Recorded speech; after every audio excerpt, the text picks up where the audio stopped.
Hey guys, we're just gonna go live.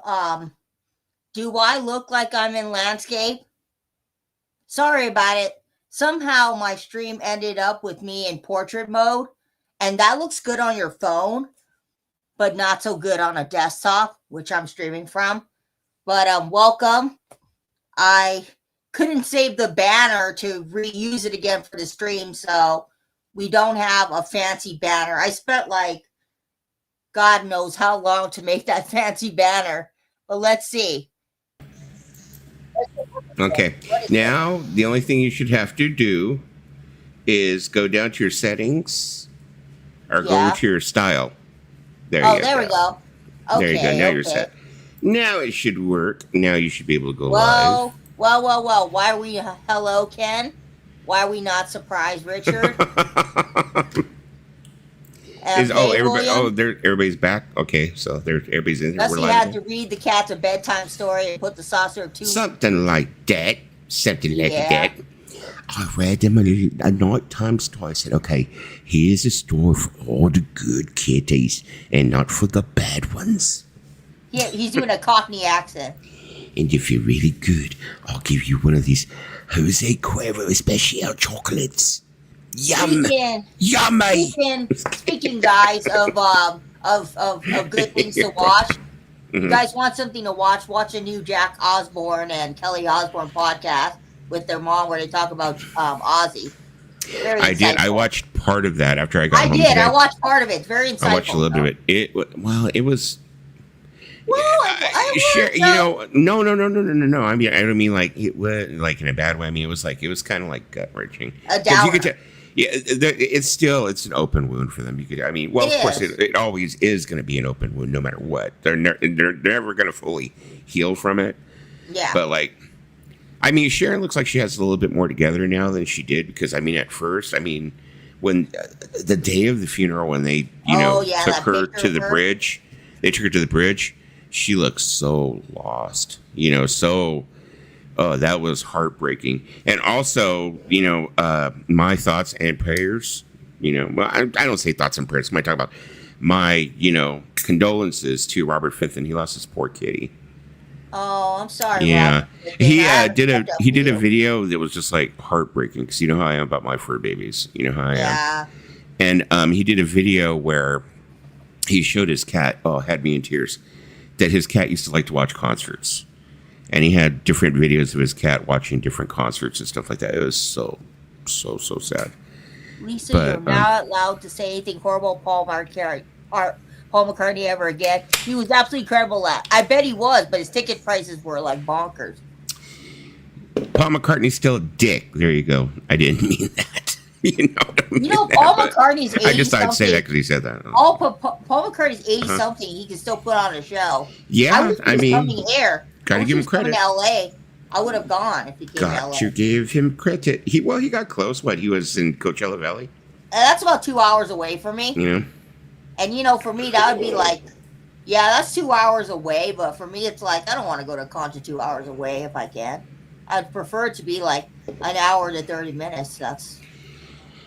But he was like, hello to Richard, hello to DJ Trisham, hello, and hello, Mr. Hopfrog. Loser list. You know what? Cats, once they get on a freaking schedule and they have like a routine, yeah, most definitely, they will turn around and be like, they want you to succeed. My cats used to have a routine. I'm a horrible cat daddy because I feed them hard food. And because it saves me, I can sleep in a couple more hours. Yeah. Before work. But they used to have me trained where 5 a.m. I had to get up and give them their food because I was feeding them nothing but wet food, pate and shreds or whatever. And almost so every 3 morning hours? at 5 a.m. That's amazing. That's amazing. The artist I'm going to see on Monday is doing about 2 hours and something. So 3 hours is pretty amazing. Oh, by the way, I'm sorry. People are wondering what I'm drinking. I'm drinking Voodoo Ranger, who is actually now a sponsor. Dusty Spins. Voodoo Ranger should sponsor you, and LaCroix should sponsor me. Or they're sponsoring my liver is what they're basically doing. That's what they're doing. They're giving me free beer and saying, talk about our beer while you're online. I'm like, Yeah, okay. I feel you, William. Losing a grandparent is no fun. Mm-hmm. I mean, I lost my grandparents young on my mom's side, so I didn't get to know much. Yeah, they do. They got that OCD. Do not mess with the schedule, especially me. It's like I go out and I get like the biggest attitude cats there are. I get a Maine Coon and a freaking Russian Blue. And then of course I have my heart, my Tiggly Wiggly. But the thing is that I didn't choose them. The cat distribution system, sent me those cats. But yeah, Russian Blues. You break the routine, they get very. Same with my they dog. get shitty. Same with my dogs. Mhm. They don't. You see, you don't choose the dog. The dog somehow finds you. And Mhm. like Biscuit, a Mhm. lawyer gave us it. Uh, Houdini came from Cookie because Cookie, got a little naughty with Biscuit, and Cookie wanted to make some kids, so Biscuit and her made kids. I know. DJ Trisham, you don't have any more fur babies? I thought you still had fur babies. Oh, I actually almost replaced Lisa's fur baby about a month ago. It was like a month or so ago. My kid's mom, she works with a lady who knew another lady who had a French bulldog that she couldn't keep. And, everybody was running around trying to figure out what to do with the French bulldog. I was like, it's a French bulldog. They're very expensive dogs, first of all. On top of everything else, very expensive dogs. So I was like, man, I'll take him and I'll figure out who to give him to. And the first thing I was thinking was, I'm just going to take this cat to Lisa and let her fall in love with it. First off, and let her keep it, It has to be a Chihuahua because I've been a Chihuahua girl since forever. I know, but the French bulldogs are freaking cute. Well, yeah. They got the scrunched up. They kind They're of look like they're like the pug. they're like a pug, which Mhm. the thing about it is, the thing about the dog is if you bring it, there's gonna be one problem. I'm gonna What? fall in love with that dog, and I'm gonna give it a name, and we're Uh, gonna go and watch movies together. And damn it, you know what I would have named that dog? Like I would have gave it a name like Mhm. Arthur, because I feel like a French bulldog deserves an old person name like Arthur or Alfred or Pugsley. Still mad at me for what? What did I do? I'm hardly even on the internet anymore. How could I make anybody angry? Let me see. The only pet I've ever had was a turtle, and I miss him so much. Hey, Paulina. Really? I mean, that turtle. Turtles live for like hundreds of years, right? I had a turtle. I had a turtle too. Uh-huh. Mhm. I had like a small turtle, and then I had some birds. I've had all kinds of pets. Well, I mean, I told you the story about the turtle that I had when I was a little kid, and Yeah. I had this little. For those of you who haven't heard the story, stop me if you heard the Tell story me if before. you But heard this one before. so no, I had a turtle. It was a little turtle. Somebody had given it to me, and I wasn't taking care of him properly. My dad got so angry. He's like, "This is a living thing. What's wrong with you? You're not taking care of this turtle." So he said, "I'm going to take the turtle. I'm going to take him to your Uncle Joe, and he could take care of him." And I was like, "Okay, no problem." So I knew if he goes to my Uncle Joe's house, I'll be able to see him all the time. My Uncle Joe took him and like fed him and put him in the backyard because he had a huge like backyard that was like a jungle back there. That freaking turtle had his own pool, his own everything. He made like a water thing for it. My Aunt Angie, she ends up dying probably like about 3-4 years ago. And I get a call from my cousin Frances. And she's like, "Oh, hey." I'm like, "Oh, yeah." She's all, "You want to come pick up your turtle?" I was like, "Turtle? What the fuck are you talking about, turtle? You flipped your shit? What are you talking about?" She's all, "Remember the turtle that your dad took from you when you were like 6? I'm like, "Yeah." He's all, "Well, he's still fucking alive." And he's like roaming around the backyard. Damn. And I was like, I don't have no place to put a turtle. And he was big. He's a fucking turtle. And then my cousin Francis is like, "All right, I'll take him." So now he's living over at my cousin Francis' house in her backyard. Richard says he wants to hear Mariah.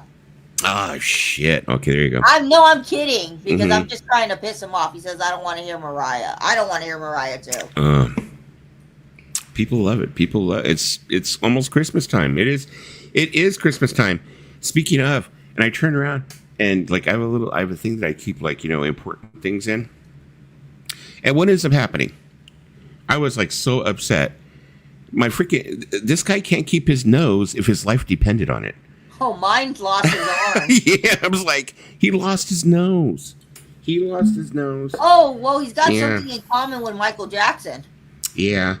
And I've got to put his antler back on. But I've got his antler and I got to glue that back on. So Yeah, I got them both. I got They're a both here. fucking. They're ready for Christmas action. I guess now what we need is, since we got the snowman, right? Uh huh. We got the we got the reindeer. Now we need an elf or a Santa. An elf for a Santa. There you go. Because keeping with Christmas theme. Lisa, he's done too much cocaine. Yeah, he's like Stevie Nicks. He rotted his nose off. Yeah, he did He's too got to much put his cocaine up his butt. Yeah, he put it. He put it in his butt cheeks. Oh, wow. Well, that's what they said about Stevie Nicks. Supposedly, she had, excuse me, she had a roadie or a keeper or some shit like that, assistant, who would help her put cocaine in her butt. That's the rumor. I mean, I don't know. You know, it's one of those rumors, but. I'm sorry. Worst song ever. William Archer said, went to Mills at Fremantle yesterday and got the Japanese vinyl pressing of Paul Stanley's 1978 solo album, complete with nice. We had a tortoise, desert tortoise at one time. Had him for many years. He used to hibernate every winter. One year he started to hibernate, and then he got warm. He woke up, and then a cold snap. Dang it! So you telling me if I get a tortoise, it could outlive me? Mm-hmm. Dang, that sounds morbid. Like I'll be like 70 years old, and something happens to me, and my tortoise is like, "Well, fucker, I outlived you." No one is allowed to say anything about Wonderful Christmas Time anymore. Mariah is freaking annoying. Those snowmans are great, DJ.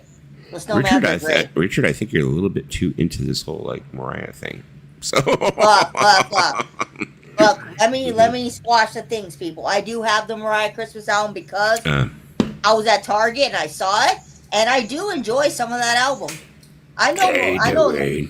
Not a lot of people like Mariah, but we can all agree on one thing. Mariah at her heyday could sing in the 90s. She could sing. Well, she can still sing. I mean, she's still good. Not as good anymore, but she can. She's just as beautiful. She's just as beautiful, most definitely. Yeah. I mean, when it comes to Mariah, I wouldn't say I'm a Mariah hater. I've never been a Mariah hater. It's like I can sit through one of her albums and, you know, like it. I love Mariah, like but I don't know what her goofy ass was doing with Nick Cannon. Like, yeah. I mean, there's few artists. I mean, well, no, I mean, she's not in the Taylor Swift book in my eyes. Mariah Carey, I do like her. It's like, you know. Also, there was that time when I went to Goodwill, remember, and I like somebody must have turned in their whole catalog of Mariah Carey albums. Yeah. And I got like everything because they wanted like $1 a piece. I was like, oh, $1 a piece for, I'll take them all. Sure, why not? Bob Dylan's Christmas album, even though it's regarded as one of his worst albums post 19. I'll be honest with you. I have not listened to anything Dylan past the 70s. Maybe I should. If you want to hear an awesome version of All I Want for Christmas Is You, Richard, go look up My Chemical Romance's version. I knew you were going to say that. All I Want for Christmas Is You. Awesome, awesome, awesome. Yeah. Yeah. Yeah, so most definitely. I mean, I've never heard the whole album. I have not heard the whole album either, and I have it, but I have not heard the whole thing. I mean, the whole album as a whole is not bad. Mm-hmm. I don't know what pressing I got because she's done so many damn pressings of that album. I got a Target pressing. She and that Vince Guaraldi guy does too many pressings of his album. Walrus Gabuda said, Dusty, what did you think of the 21 Pilots cover 7 Nation Army or at the White? I was actually very impressed. I like the way that they did it. What I don't like is sometimes when people do the Rock and Roll Hall of Fame, they'll take a classic song like that and they'll try and switch it around and, make their mark on it or whatever it is. I mean, they did do that one section in the middle where they kind of like slowed it down. They did kind of like a 21 Pilots thing. But for the most part, they did it in the style of the White Stripes. And I liked it. I think it was pretty cool. I like how they wore the white stripes on their face for them. Well, you already know when it comes to the White Stripes, when it comes to 21 Pilots, that could mean something. You have to pay attention to every little thing because they'll always end up turning around and telling you what the next era is going to be. They'll give you little hints. And then when the new era hits, you'll be like, oh, they fucking did that like 3 years ago or 2 years ago. Yeah. So I'm pretty sure those meant something. I don't think those were White Stripes. They meant something else. Well, that's also, what the fans are thinking. Also, if you notice, he didn't have the black paint on his hands and on his neck, but he still had the shirt with all the black paint on it. And if you paid attention, sharp eye, got to be a sharp eye, 21 Pilots. He was using yellow drumsticks. He was no longer using the red ones. He's been using for both Breach and for Clown Sea Tours. So he's back to using the yellow ones. Are we going back to Trench? Well, I mean, he's a bandito. Remember, he's supposed to be a bandito, Yeah. and bandito's the yellow color, and supposedly bishops cannot see yellow. I'm just saying, if they one day decide they want to do a movie, I'm all for it because I think that 21 Pilots. I don't know why it hasn't been discussed, but I think it'd be really cool if they had a comic book. A comic book would be good. I think maybe an animated film, but I don't think, animated film direct to DVD or something. Not maybe, like a long movie. I'm thinking like a short. You know what I mean? A short movie. I don't know. They talked about it, and Tyler's like, oh, I thought about doing a movie. He goes, but I just don't have the patience or something like that.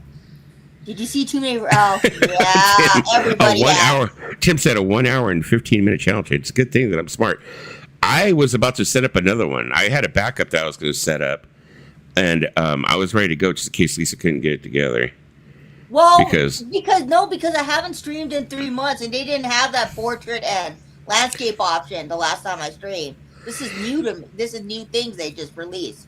They've been messing up a whole lot of stuff on StreamYard. They're adding a whole lot of stuff that just doesn't make any sense, and the stuff that you really, really need, they're not giving us, Can't think of anything that I really need from them off the top of my head right now, but, maybe it's true what the lady was saying, because she was like saying, because I was like thinking $44, I don't want to pay that much for it, blah, blah. And she said, well, let me give it to you at a discounted rate, and by the time you start paying the actual rate again, we'll have all these features and stuff that may make you change your mind, if not cancel at that time. But she was right. She was telling the truth. All these changes are coming. So I just haven't figured out how to use them all. So, question for you. Question for Dusty. What's going on with Davey Havoc and his new look? Is he trying to like a mixed Jerry Garcia and Bob? Probably, man. Who knows with Davey Havoc? I mean, I like his. I like their first album. I don't know about their last album, but you got to think about Davey Havoc's an old guy like me. He's like in his 50s now, isn't he? Late AFI, 40s, early 50s. I think he's in his late 40s. AFI, I've been listening to them since. They've been out since what? Since 2004, 5. They've been out for a while. He says, "I am good, Richard. I am excited for you for being able to see Paul live again. That is awesome. That is pretty awesome. Because not a whole lot of people got to see him this time around. Because he was very, very pricey this time." What did you pay for your tour program, Richard? Because I bought some pretty pricey things in my time when it comes to merch. I'm telling you, I will tell everybody, those little concert posters, pick them up. Those little posters that they sell for like $15-$20 at the venues, those should be the main thing on your list, because those go up in value. They go on eBay for like all kinds of money. You know what I like to get? I like to get the concert posters that are specific to the venue. Yes, especially if it's date specific. I'm getting one on Monday. I'm sorry, Tame Impala. I don't know who you hired, but I'm getting it anyway because I gotta have the Utter Tame Impala poster next to my Utter Tame Impala poster. So I will be buying that. But whoever's designing his T-shirt, did he just get lazy? Because like he has his face on the front of his T-shirt and he's smoking a cigarette, and it's photocopy. Like, he got lazy, and then he has one with a car, and then he has one that says loser, and then he has one with pictures of houses. It's like, he got kind of, I don't know, he got lazy. Who, are you talking about Tame Impala? Yeah, that's the merch for the tour. He got lazy. Well, you got to think, he's probably got a graphic designer, he's probably got a team that does that, and he just kind of looks at it and goes, okay, yeah. Okay, yeah, well, I don't know. Yeah. I mean, I will buy the poster because, those like posters that have the dates, and the posters that are specific to the venue are even worth more because people are looking for those. Let me see. I'm embarrassed to say what I paid for my Paul Tour program. How much are they charging? $60. That's how much they're going for now. I remember back in the day when they were like $15, $20, $25. You think that's crazy, like Richard? You think that's crazy? Tame Impala has a tour hoodie that's ripped up. And it says, on the tour, it says the 5th studio album by Tame Impala in a Times Roman font. And you know how much they want for the hoodie? $120. And some people are actually buying it. I was like, that's a waste of money. Yeah, Richard, that tour poster, most definitely go to Walmart and get yourself one of those cheap little frames for it and put it in there. And before you hang it up, don't hang it up in any other way. Just put it in one of those and... one of those will preserve it. Those cheap little ones, they do a pretty good job preserving the posters, the tour posters. So, Richard offered up a kidney on off-rep. It was agreed to be retrieved on a later date. Oh my god. I mean, $60 for a tour Hmm. program is not really out of price considering how much you pay for a T-shirt. A T-shirt's going for like $50 nowadays for a tour T-shirt.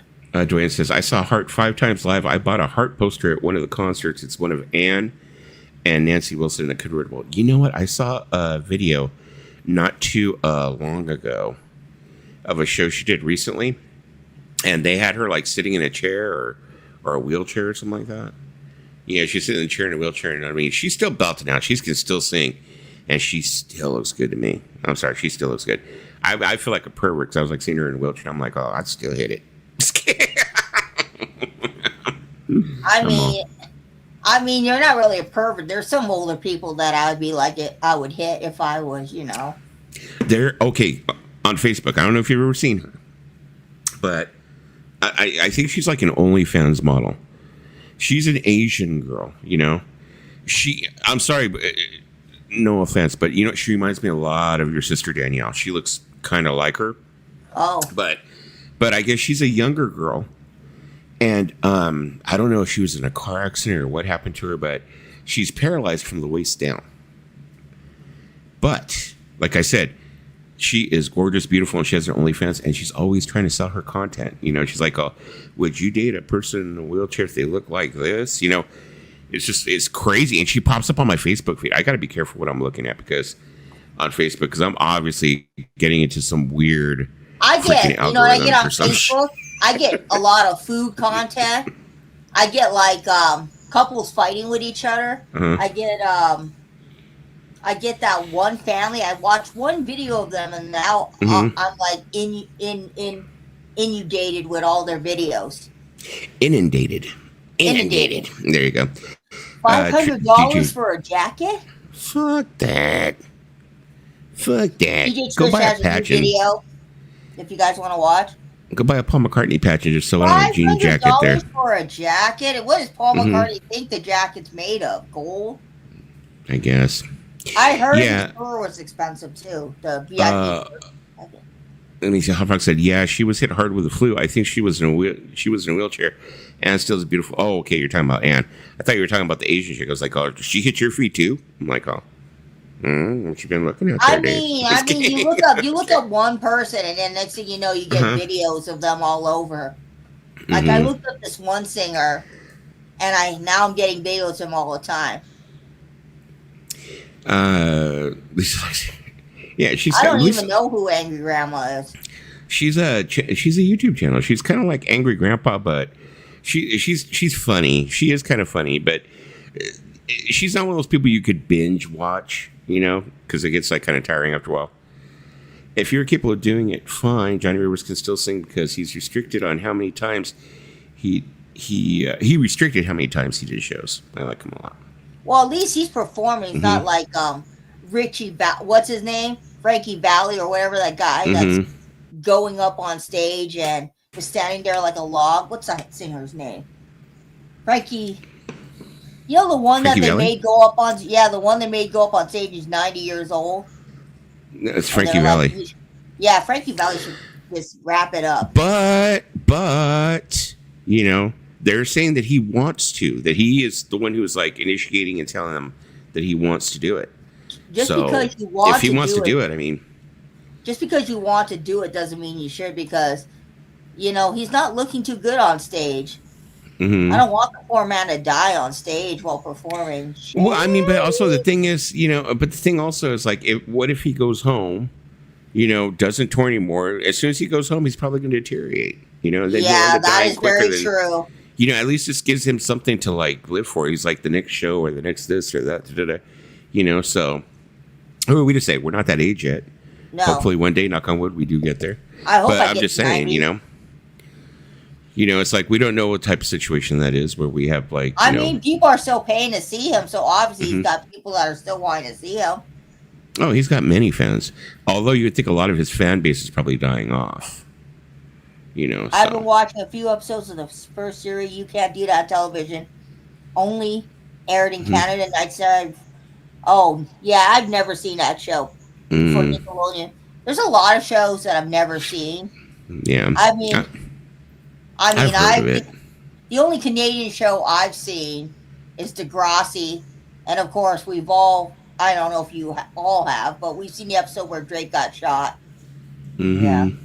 Degrassi got shot by Dave said, "Be aware of what you watch these days, Dusty. Think about those young, impressionable kittens." I know, my poor meow meows. Oh, Loser List says, "I still get Penny the Cat videos on Facebook." I Penny the mean, Cat. you can get some interesting stuff. Mm. Some interesting stuff like if you look up something, YouTube, Facebook, Mm-hmm. Instagram kind of tracks what you're looking up, and they'll give you stuff Yeah. like that. Yeah. Hello, Mr. Farley. I did not see you there, Mr. James Farley. Paul Stanley lip synced in concerts too, as his voice was badly damaged in the last few years of Kiss. Because Tim was saying that Don Henley has been caught lip syncing a lot in the last few years. Yep. Hmm. You know, the thing that I always thought that was like really strange was like, you know how they have like a lot of cues, I guess. They have these in-ear monitors that they use, a lot of artists. And sometimes if you look it up on YouTube, you can go ahead and like, watch a concert with the in-ear monitors, what they're hearing.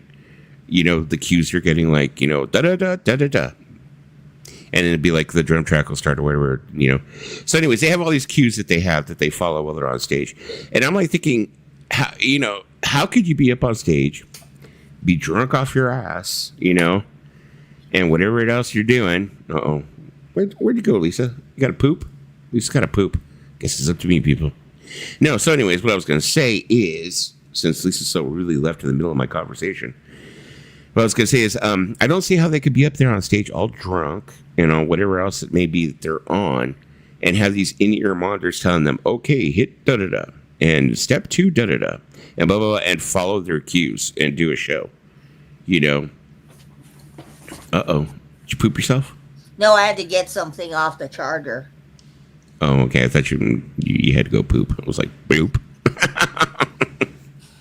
There's a lot of people who lip sync. I mean, if I'm going to pay to see a concert, right? Mm-hmm. I'm not paying to see someone lip sync because I feel like if I'm going to be spending, the crazy amount that I do for nosebleeds, I'm like, you better be singing. I'm not paying to hear you. I'm not paying for that. I mean, I expect it if you're old, then yeah. Because if you're old, you're probably more than likely going to lip sync. I mean, Don Henley, let's face it. Don Henley is going to be at your nearest Yamama in 3 months. Well, but wow. I'm like, what? You know what I was really shocked to see was, I don't know if anyone's seen it, and I'm pretty sure Tim's going to be like, no, I have not seen it. There's a Tiny Desk concert the Doobie Brothers did recently. I think within the past week or two, they did a Tiny Desk concert for NPR, and to me, maybe it's just me, but Michael McDonald did not sound up to snuff the way he usually does. No. And I was kind of like, ooh, because usually those Tiny Desk concerts are like they're not quite unplugged, but they're very raw. They're not polished or anything of that sort. And for one thing, I was also surprised that they no longer have Jeff Skunk Baxter on guitar anymore. That was when I was kind of like, okay, well, I was surprised by that. But yeah, Michael McDonald did not sound the same way that he used to. I mean, come on, Tim. I probably have. I mean, I'm not saying that all the artists I've seen have sang songs. I mean, I've seen some pop artists. If you're into K-pop, you've seen some fucking lip syncers, trust. Of course. I've also seen Christina Aguilera live, and that bitch probably lip syncs. How would you feel if you attended a concert and you found out after that it was lip synced? I wouldn't feel too good about it. But I would be like, whatever. It depends on the artist. It's like, how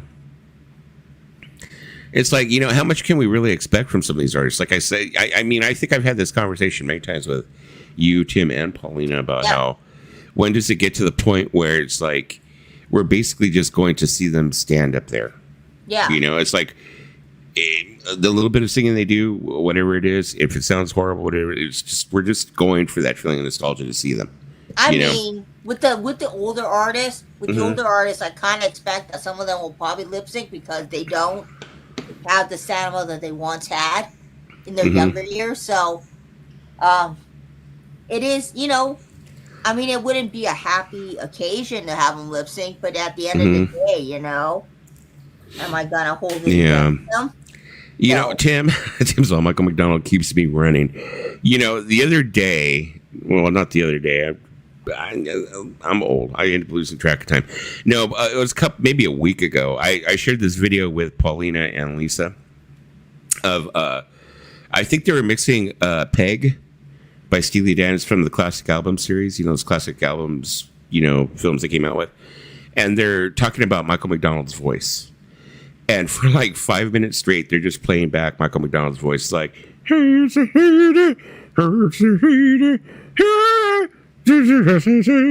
they just keep playing it over and over again, just his voice, nothing else. And I turned around and I told Pauline, at least I said, I think that's what Tim's Hell sounds like. Yeah, Tim's Hell. You know what's Tim's Hell? I'll tell you what Tim's Hell is. Okay, I'll tell you what Tim's Hell is. Michael McDonald and a lot of the music from the 80s.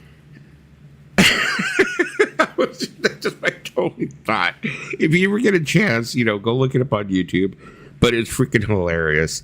You know, that's what I got out. Of course, you know, I'm a Michael McDonald fan and a Steely Dan fan, so of course when I saw it, I was like kind of like, oh, that's interesting. But yeah, but that was the first thing I was saying. I was like, going, oh my God, this must be what fucking Tim hears in his nightmares, or this is Tim's Hell. Well, that is very true, Tim. But I would like to think that some of the artists that I do see do want to sing live. I don't think all Tanya. of them listen. Tanya, I do not mock the Godfather. I love Michael McDonald. I love Michael McDonald. We love Michael McDonald. Have you? I was just saying it, you know. Clearly, haven't been watching us long enough. But our friend Tim, he's not a fan so much. Look, Michael McDonald, Christopher Cross, Kenny Loggins. They're kind of Doobie gods around Brothers, here. Pablo Cruz. Come on. Come on. We love the yacht rock. Especially, Rupert Holmes. Do you like pina coladas? And getting caught in the rain? You know, actually, that song is about cheating. You know that, right? It is, but you know what? It's still a yacht rock song. It still qualifies as a yacht rock song. The song is basically him getting caught. If you think about it, it's basically like an episode of Cheaters, but in a song. Well, when you got a name like You know? Rupert Holmes, it sounds like a cheating name. Well, no, because he's like going, if you like pina, and the thing is that, like, you know, he's going to meet this chick who put this ad in, and it was his wife who placed the ad. So it's like they're both fuckheads. They're both fuckers. Now that I think about when you said pina colada, I'm thinking, is that another name for his? No. He's literally saying, "Do you like pina colada?" And they're, you know, and he doesn't realize he's talking to his wife. And then at the end of the song, you know, they all live happily ever after. They're like, "Oh, yeah, but you know, it was you. Oh my God!" And they go off in the sunset. You know, whatever. When basically they were trying to cheat on each other. Yeah, is what they were trying to do. Toxic. Even in the 70s, what are you doing? What is Rupert Holmes doing now? Is he still alive? Is he dead? Does he have kids? Does he embarrass his kids on Christmas with that song? I did pina colada. We see Tim wrote W. I'm a fan of Steely Dan and Doobie Brothers, to each their own. Oh, I love Steely Dan. I have some Steely Dan. Aloha, Tim and Dwayne. Let me see. Man, 2020 for the Rock and Roll Hall of Fame was my fucking year, Dwayne. It was my year, and it got stolen from me because of COVID. Nine Inch Nails got inducted. Depeche Mode got inducted. The Doobie Brothers got inducted. It was my fucking year. It was stolen from me. I think they owe me. They fucking owe me. They stole my year from me. I had never, hello, Pauline. I never really got into Kate Bush. Everybody loves her, but I just...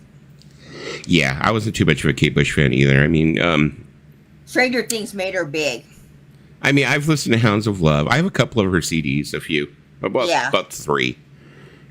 But... It's kind of in the same vein as PJ Harvey. I try to listen to PJ Harvey and... Well, she's kind of like, to me, she's kind of like Enya, It's like I have to be in the mood to listen to it. Like, what's the first CD my mom ever bought? That she bought of a female artist, it was Enya. Yeah, she bought it at a Blockbuster. Yeah, Lisa likes it. Lisa's let me get Enya. Let me get Enya. Sail away, sail So I'm away, trying to put it in sail you. away. Trying to put it in you. Yeah, I know the White Stripes getting inducted was pretty cool. Yeah, it was. I mean, I really, really wish that like Meg White was able to show up. I mean, she has crippling anxiety. So, I mean, I understand being that I do have anxiety myself. Yeah. Yeah, I can understand that. Yeah, she's just done with the, with the spotlight. She's done with the industry. She made the money. She's doing well. Yeah. Just kind of. I mean, did you see the box set that they released for all the? You get all the White Stripes album. It's in a box set. Well, I'm sure. Yeah, Jack White's probably got multiple different box sets he's come out with. Well, it's exclusive to Third Band Records. Mm-hmm. Yeah, after I bought all of them individually, of course. Yeah, and now they're doing a box set. I have so much White Stripes and Jack White freaking vinyl. It's just not even funny. I told you guys about the one time I went to Amoeba and I bought all the White Stripes 45. Yeah, I did. Mm-hmm. All the ones they had, I bought them, and I play them every once in a while. Tim said David Letterman inducting Warren Zevon was the second best induction speech ever, in my opinion. I mean, the number one induction speech is when Mike Love trashed Mick Jagger. No, just kidding. Freaking Iggy Pop looked really good, actually. I thought that he was way worse off because I've been watching videos of him recently, him performing, and, his scoliosis is bad. He's really, bent, hunched over. But when he did that, the induction, he still sounded and looked good. I mean, I like that performance. I forgot what the song is, but they had Chris Robinson from Black Crowes was performing. The Tedeschi Trucks, Teddy Swims. They performed a song and it was really good. And I forgot what band it was they were performing the song for, but they all sounded good. Yeah, unfortunately, I mean, it's on Disney Plus. Yeah, I watched. I basically fast forwarded. I went straight to the White Stripes, induction. I was like, I'll watch the rest of it later because I wanted to see 21 Pilots, play Seven Nation Army or whatever. But I thought they did really good with that. I thought they did really good. Also, they had Olivia Rodrigo. And Olivia Rodrigo did the song "We're Gonna Be Friends" or something. Yeah, but with someone else. I forgot who else was with her. There was someone else with her, but I don't know who it was. I mean, she. I'm crazy old man. Who that let me catch up with the comments. Mm-hmm. Nice. I mean, "Running Up That Hill" is the only song I know by her. Sorry, do not shoot me. Was Tom Hanks. I like the Dave Clark 5. Someone finally ironed Iggy. He always looked a little wrinkly. Glad to hear that. Well, to quote, he's got that lust for life again. I do. Jack White 6 Ways. I do Jack White 6 Ways from Sunday. Do you know that I have Jack White's autograph on a baseball? Ooh, how did you get that? Well, actually, I didn't get it. My friend Mike got it.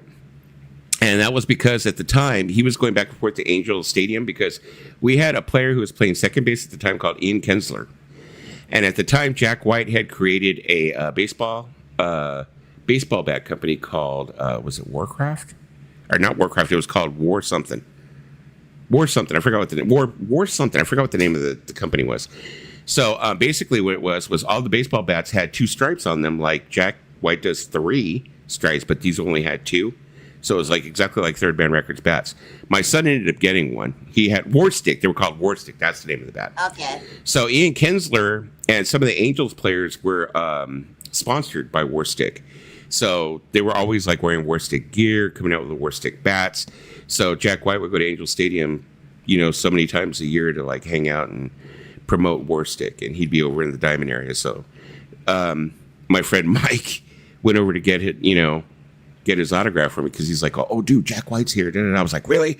I was like, get his autograph. He's like, yeah, he's right over there. And he's like, what should I get him to sign it on? He's like, I've got a baseball in my hands because he was always getting baseballs from players and stuff. I said, even better, get his autograph on the baseball for me, And I guess he went up to Jack White and, he's like, oh, I guess that's kind of original for you to sign. Jack White's this isn't the first baseball I've signed. People are giving baseball all the time. Jack White Jack White signed a lot of things in his heyday. Yeah. Let's see. Oh yeah, that's the one. It was Joe Cocker. They had inducted Joe Cocker into the Rock and Roll Hall of Fame finally. I mean, he passed away, what, in 2014? Well done, Lisa. He's got that lust for life again.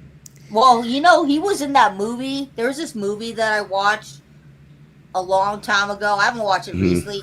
Train Spotting. He's in that movie, Iggy Pop.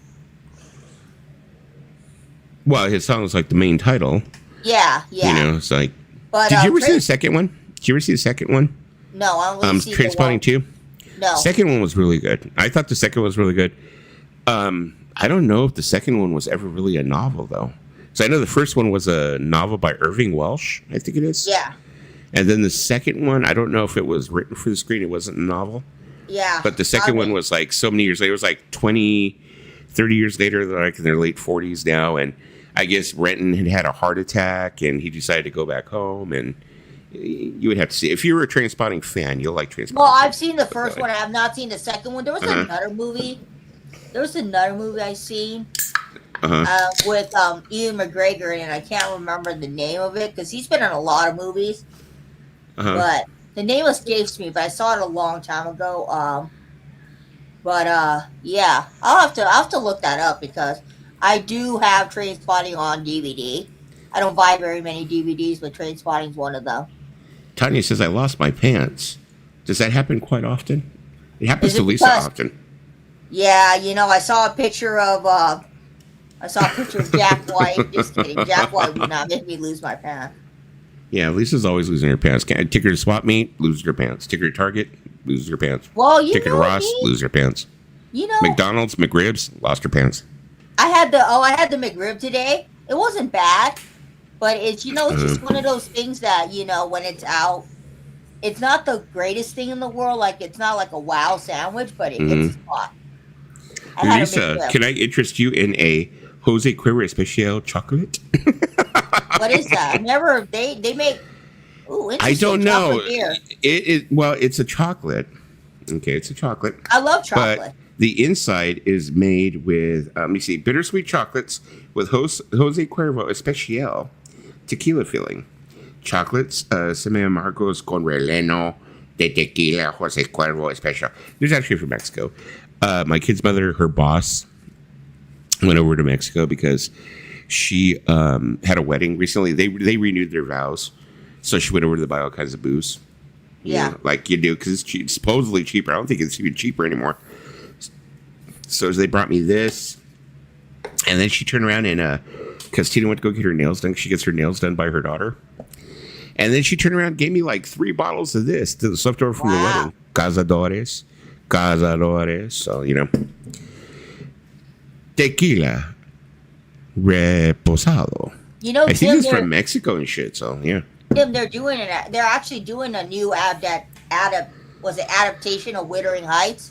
I read the book a long time ago. I watched the film Wuthering Heights because of Kate Bush and Meryl, who played Kathy. I thought they actually resemble Kate Bush quite a bit. Wuthering Heights, the new version of Wuthering Heights, is gonna be Margot Robbie and Jacob Elordi, which reminds me, Jacob Elordi. I watched that Frankenstein movie. I mean, Guillermo del Toro, I get it. He was straying from the book. The book is, if you ever read Frankenstein, guys, that is some dark piece of shit, okay? I'm just going to say that. I think the best version had to have been the one that was with Kenneth Branagh. How about Boris Karloff? No, was he in Frankenstein? I mean, the one with Boris Karloff was great for its time. Yeah. I'm pretty sure they only had limited things that they could do, time constraints, makeup constraints, probably like censorship constraints. So I think there was only so much they could do, but the Kenneth Branagh one was pretty good. The one with Robert De Niro and Kenneth Branagh, I think it was. Oh, Kenneth Branagh does some really good. He does some really good like period pieces. He's a good director. I liked when he did Much Ado About Nothing, which I think came out in the mid-90s. And he did a movie. Was it? I want to say he did this one movie that I've been meaning to watch for a while. It's with what's his name? Colin Farrell, and the name escapes me. It's something Banshee. It came out like a couple years ago, and it was let me look it up. Dave said, "Come on, no one pulled it off like Peter Boyle and Gene Wilder." Yeah. Oh yeah, I love. Let me see the movies he directed. Tanya said, "Girl, I'm about to watch that new Frankenstein." You know what? I think, Tanya, you need to watch that Nosferatu movie. That's a Tanya movie all the way. I'm telling you, Tanya, girl, Jacob Elordi. I know he's a little too young for me, but that guy Mm-hmm. looks good in the movie. I'm sorry, I know he's like 28, but the guy's abs were on full display. I was looking, okay, I You was know, looking. Tim, I saw a video where Dearly Departed, Scott Michaels and Dearly Departed, said that they just barely got her a headstone. The actress who played Bride of Frankenstein, they were just barely able to get her a headstone. I was like, wow, that is so sad. They just barely. But I think her headstone actually has like an engraving of her as the bride, and also the bride was not the only thing she had ever done. I think she was also like a recording artist or something of that sort, if I'm not mistaken. Yeah, I Like mean, that, so. the movie is called Belfast. It's Mm-hmm. about life in Ireland. It was nominated, I think, like a couple years ago for an actual Oscar. And then there's another movie. It was Banshee with Mm-hmm. what's that? Barry Keoghan. But Mm-hmm. this year, the only Oscar nominated movie I've seen is Frankenstein. I have not seen Sinners. There's supposedly a Timothy Chalamet movie that's supposed to be good, but I have not seen that. Sinners was pretty good. I watched Sinners. I heard that one got really high ratings. Pretty gory. You know what it basically was? It seemed like a period set, a little bit more artistic, dusk till dawn. That's what it seemed Yeah. like to me. You know, basically it was like it was basically like dusk till dawn, but done classier with it was still as gory. It was pretty gory. I It's mean, pretty if you gory. think about it, he's a good director, and also Jordan Peele, who did Get Out. Yeah, and it I had a good think- storyline. So It did. I mean, when you think about it, everybody was talking about that movie, and everybody was like, "That is a must-see movie." So I have to go and find it. I think Michael B. Jordan is in that movie. you know which other movie I thought was really good recently that I saw recently was Weapons. I thought Weapons was pretty good. It was a pretty good storyline. It has Who's in that movie? oh god, I don't remember what the name of the main characters Viggo were. Morgan? Was it Viggo Mortensen? Or I'm thinking No, somebody else. Brolin. Which one is the Josh Brolin? Brolin? Josh Brolin. Josh Brolin's Oh, in okay. it. Also, I don't remember what her actual name is, but the one who was the wife in Field of Dreams, she played Kevin Costner's wife. She was in it. Yeah, Weapons was pretty good. It kept me kind of like, wow. I was like, wow. They're making a sequel. It's supposed to be the prequel, the origin story for the actual aunt, which is the one played by the actress from Field of Dreams. Yeah, so it's pretty good. It kept my attention, you know.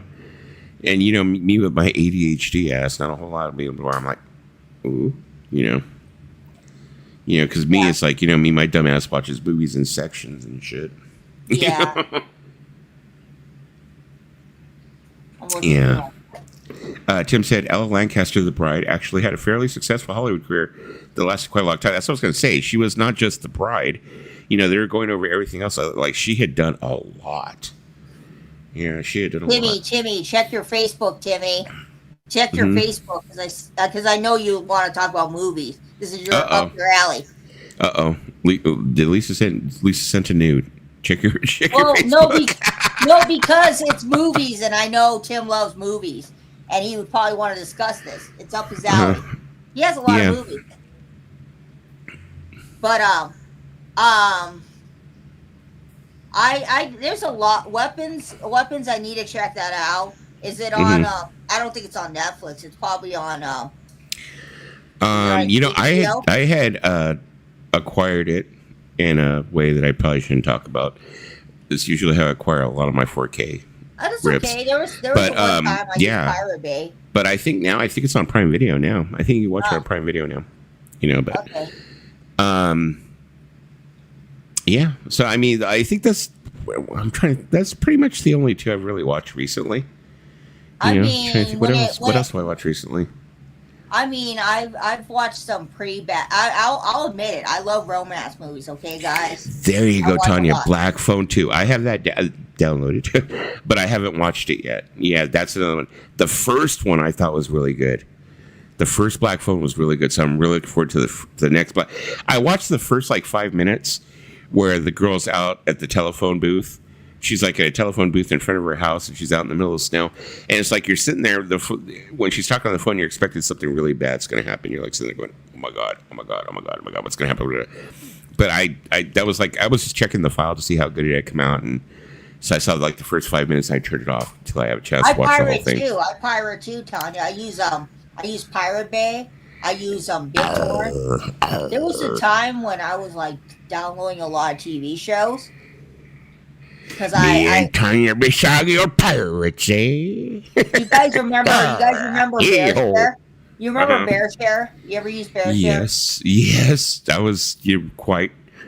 Yeah, I used to use that in Kazaa. I used to get my all my computers like AIDS. To download movies. I figured you might be interested in this subject because we're talking about movies and it's up your alley. Nice.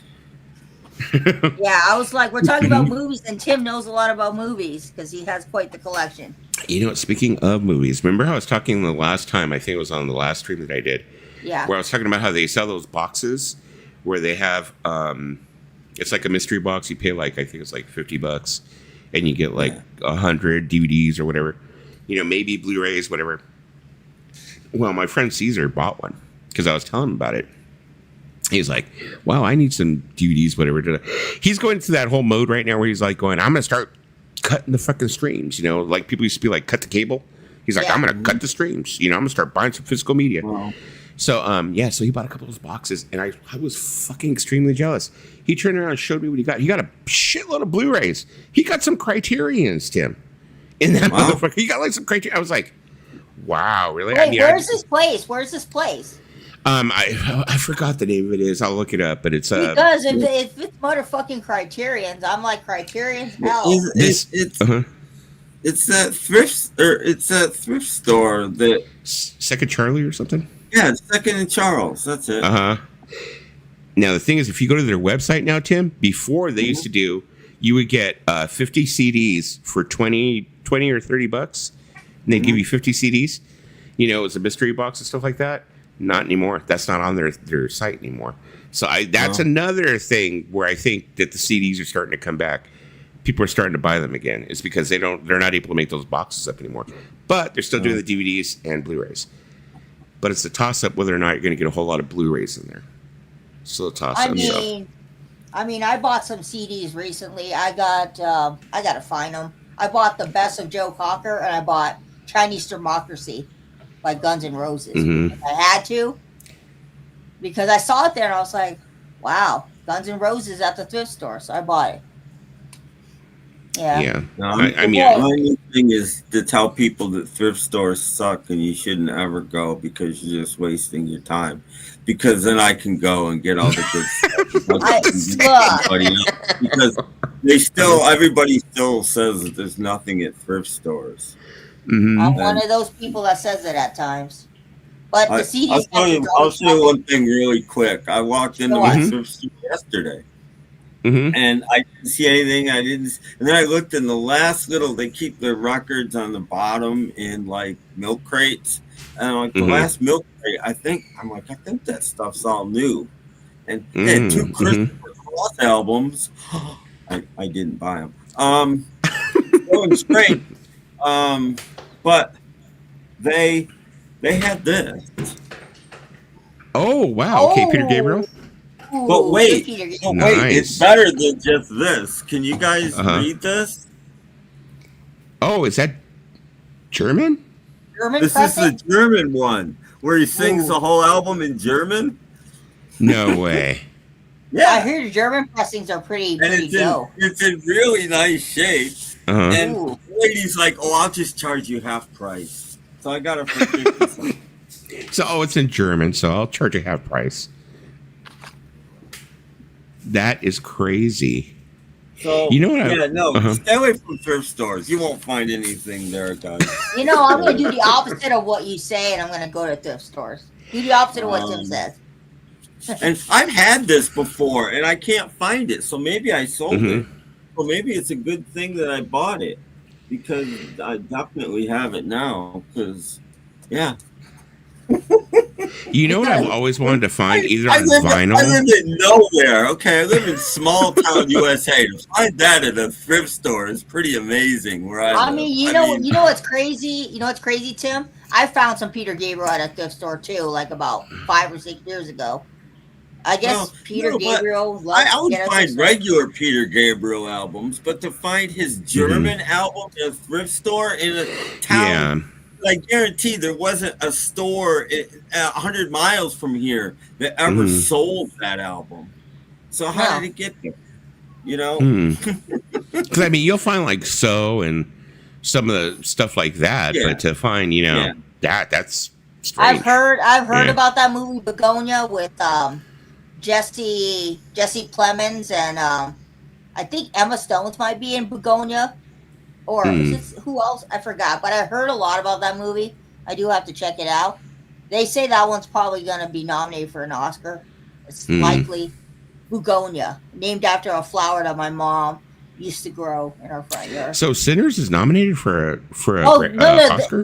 they're giving like predictions of who's going to be nominated, and Oh, they're okay. pretty sure that Sinners, Frankenstein, Hmm. Begonia. There's some other movies that they have predicted. There's a I mean, lot of movies. Sinners was good. I mean, it had a good storyline and stuff like that. But like I said, I just felt like it was a higher class From Dusk Till Dawn. I didn't really see it being like Oscar worthy though. Well, you know, But they like to always throw in that one quirky movie. uh huh. And Yeah. is something big coming out in the next week or two? They usually like to have some really big nominee come out just before the year ends and go, Yeah, I think they do it. I think Oh, they that's do it true. in Yeah. sneak December. one in, towards the Hmm. end of the year. It Let's has a really see. good chance of winning because the Hmm. people remember, because it's much fresher than a movie that came out last January. Okay, I'll Yeah. read you the Hmm. predictions of what they think they were nominated for Best Picture. One Battle After Another, Let me see. Hammett, Sinners, Marty Hmm. Supreme, Sentimental Value, It Was Just an Accident, Wicked for Good. Wicked? Really? Okay.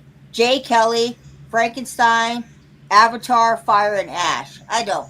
Avatar is the first See, Avatar movie is okay, that's the but one that hasn't come out yet, has it? Or is it just I think about it to already come? came out. I think it already came out. And then Yeah. For best director, Hmm. Paul Thomas Anderson, Chloe Zhao for Hammett, Hmm. Josh Safadi for Marty Supreme, Josh Jafar Pandhai for It Was Just an Accident, Ryan Coogler for Sinners, Hmm. Joaquin Trier for Sentimental Value, Guillermo del Toro for Frankenstein, Keebler Mondona Fijo, I'm probably pronouncing, for Secret Agent, Don M. Chu for Wicked for Good, and Park Chan Walk for No Other Choice. That's their predictions of who they think is going to be nominated. But we find out, like, I think at the end of December, maybe Hmm. January is when we find out the Oscar nominations. Won't be surprised if Sinners on there because everybody's been talking about the movie and they won't shut up about it. So pretty sure Sinners will be on it. About Best Actor, I think it's Jacob Elordi's going to get Best Supporting for sure. For sure, I can guarantee he's going to be nominated. But other than that, maybe Leonardo DiCaprio for One Battle After Another. We'll see. I mean, Leo already won his Oscar. Like, dude, you already won your. It was a pity Oscar. I say that it was a pity Oscar because Revenant wasn't that great of a movie. There's other roles he did better. I don't think it was a pity Oscar. I think it was a makeup Oscar. Yeah, Like in baseball when you're umpiring, we do this thing because I've umpired before, where if let's say you end up calling a pitch and it's supposed to be a strike, but you call it a ball. So that means the next pitch that they throw, you'll go ahead and say, okay, it's a strike. And they'll be like, what? It's a makeup call. And that's what I think The Revenant was. It was a makeup call for everything that they had snubbed him on. yeah. Same That's what it was. same with Robert Downey Jr. when he won for Oppenheimer. I think it was like a makeup Oscar. Well, Robert Downey Jr. hadn't really done a whole lot of like Oscar movies. No, I think he was. I think about it, it's like, If I remember, Iron Man? No. yeah, no, it's he like, got his first Oscar. He got nominated for Tropic Thunder with blackface, which was interesting. I think was he nominated for Chaplin? Because I'm You pretty know what? sure. No, I don't know if he was. You know what? I had completely forgot about that. That was Because- actually a very good movie. That was around the time when he was sinking in, I think. Yeah, and Mhm. that's the drug, not- the drug. You know what I mean? He was 1993? probably not in favor with the Academy Yeah. at that point. No, Probably no. not. But like I feel like Mm-hmm. some actors they're gonna get their makeup Oscars because the Oscars nominated. You'd be surprised, like people like Glenn Close has been nominated so many times, never won. And then you got Yeah. Meryl Streep, who's won like But, Like, but Meryl two or Streep three Oscars? deserves. I mean, like yeah. Chaplin. I'm a huge Chaplin fan, and it was a good movie. But I don't think Robert Downey did anything special. In it. No, he didn't. He didn't. You know what I mean? He I didn't don't do think it's an Oscar-worthy performance. I mean, he didn't do anything special. I mean, Meryl Streep, yes, Meryl Streep is a great actress. I mean, the first movie she won for, I believe, was Sophie's Choice in the Tanya's 80s. trying to share her booger sugar. Come on, You know, Tanya. Tanya- You know, Tanya likes some good shit. Nominated Tanya. for ABBA movies. You know, they don't nominate her. For I mean, she anything. was also nominated for Kramer versus Kramer. I've seen that movie a long time ago. If you want to get your heart ripped out, watch that. But Tanya, good movie choice. Am I Love? Tanya knows her movies. Oh, that's with but she's Robert hardly Pattinson. in Kramer versus Kramer. I mean, it's you know it's I watched it once because it was on Netflix and I'm like I like Dustin Hoffman. no, I it's like a good Meryl movie. I'm just saying Mhm. Meryl Streep isn't in it that much. I mean, She isn't in it, but she did win for best she's the supporting lead actress. actress, but she's still not in it that much. Well, yeah, well, she did win for that one, I believe. Now that I think of it, that was probably the first movie she won for that one.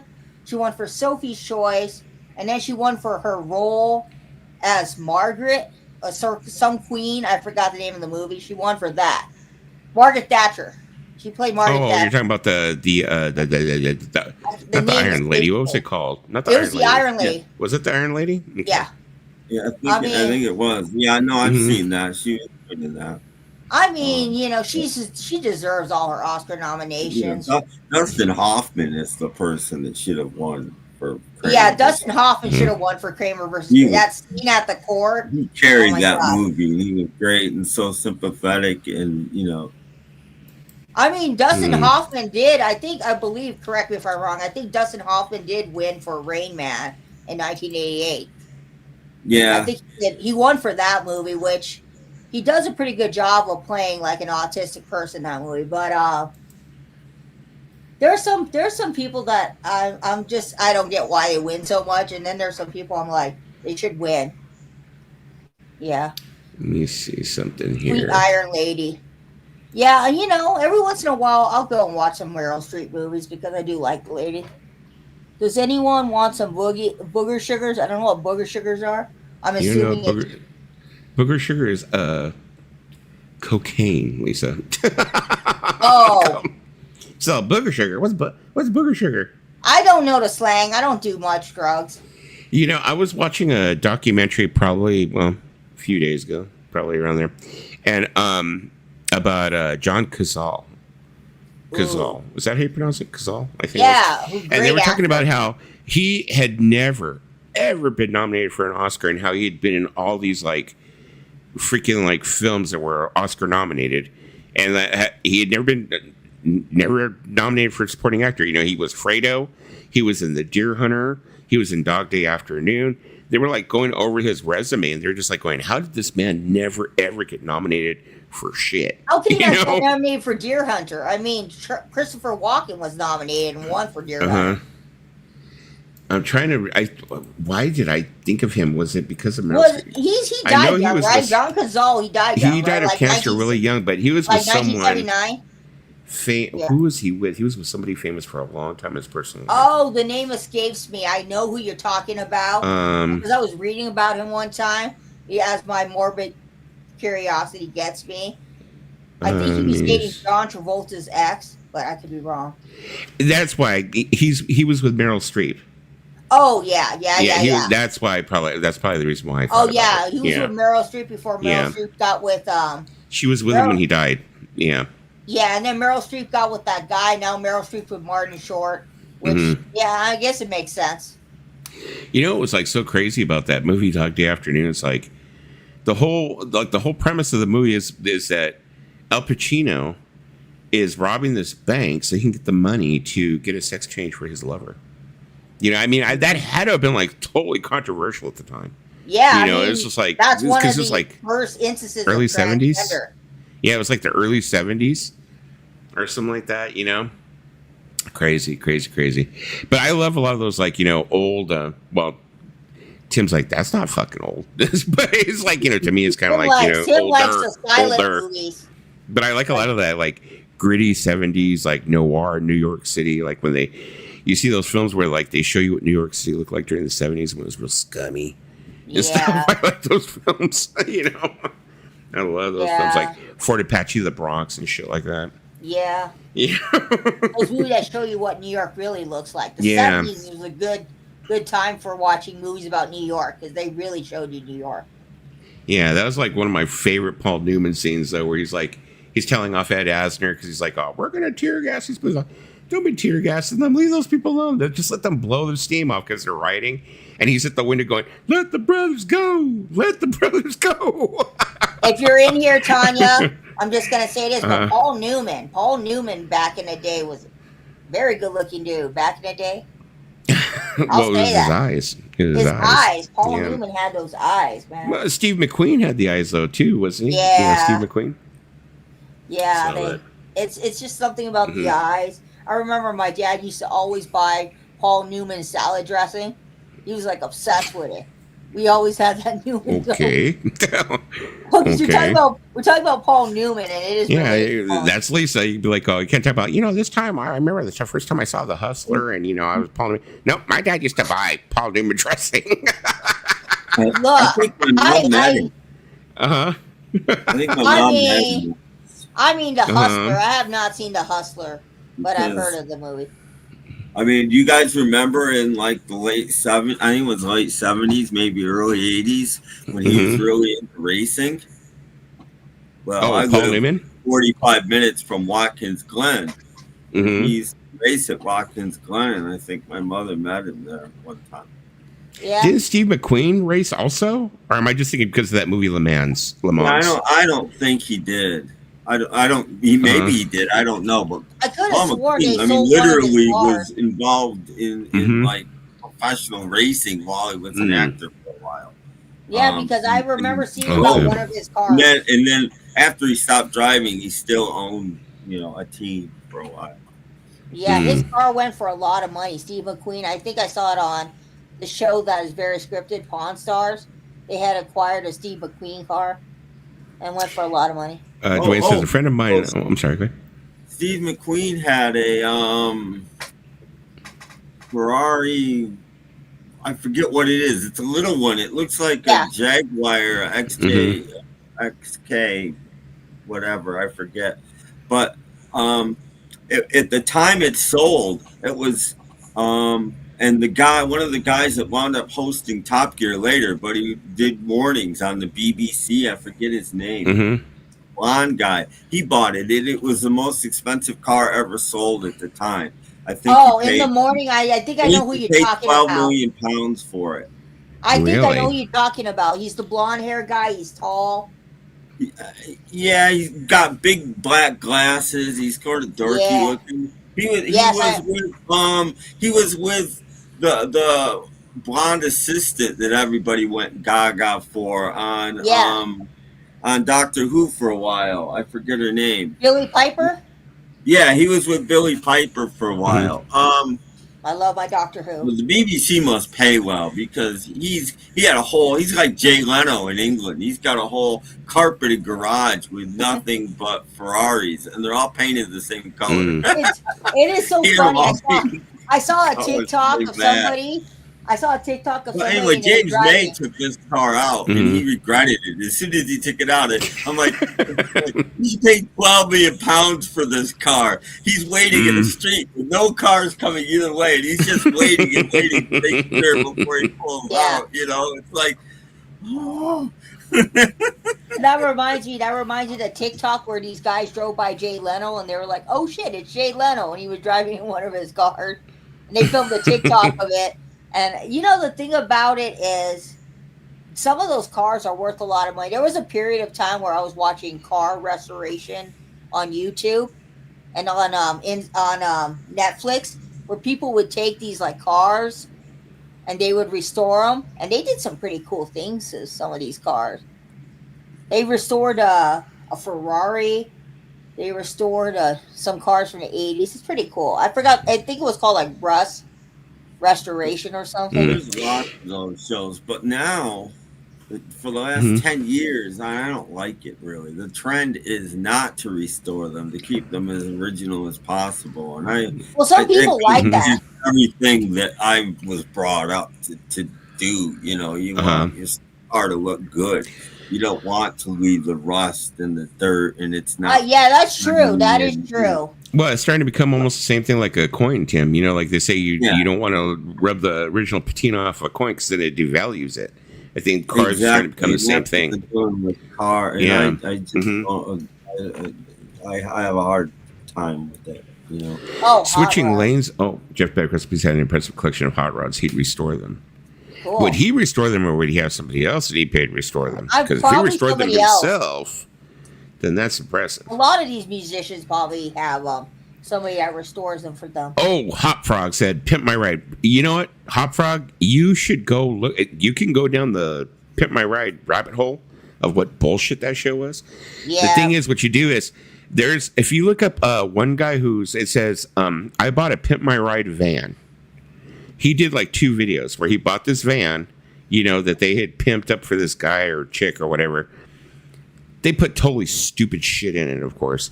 And he wanted to restore it to its Pimp My Ride glory and stuff. But the thing is, like, they were showing how much stuff was just basically like shown for, the show. Like it wasn't even really fully functional. Always said, well, I actually watched those videos. Yeah, there you go. And then there was a lot of them where they were saying, how much of it was staged, how much of it where they really actually didn't do anything to the car. There was people on there saying, that wasn't even really my car. It's like, that wasn't even my car. I mean, I saw some of the stuff. I never watched those sorts of I mean, I watched that show, and I thought some of the stuff they put in the car was just unnecessary. It's early 2000s garbage. It was garbage TV, chewing gum for the brain, basically. I had cable. I had cable, and I used to watch it. And, I'll admit it. I was addicted to the show, and I watched all seasons, okay? Dave said, reality TV is staged? No. You can stage a show, and this show was staged. At least stage it and then have the people on it actually do what they're supposed to do. Like, have you two ever seen Junkyard Wars? Yes. I've seen it. Scrap Heap in the UK. There was 2 versions. I've seen Junkyard Wars. And yes, of course, they would filter the junkyard with the things that people are going to need to build their project. Of course but they really did it. You know what I mean? I mean, they didn't. They really made these things and then had to do a challenge at the end. Junkyard Wars was. Speaking of Junkyard Wars, there was another show I used to watch. I don't know if it's similar to Junkyard Wars, but I used to watch American Pickers.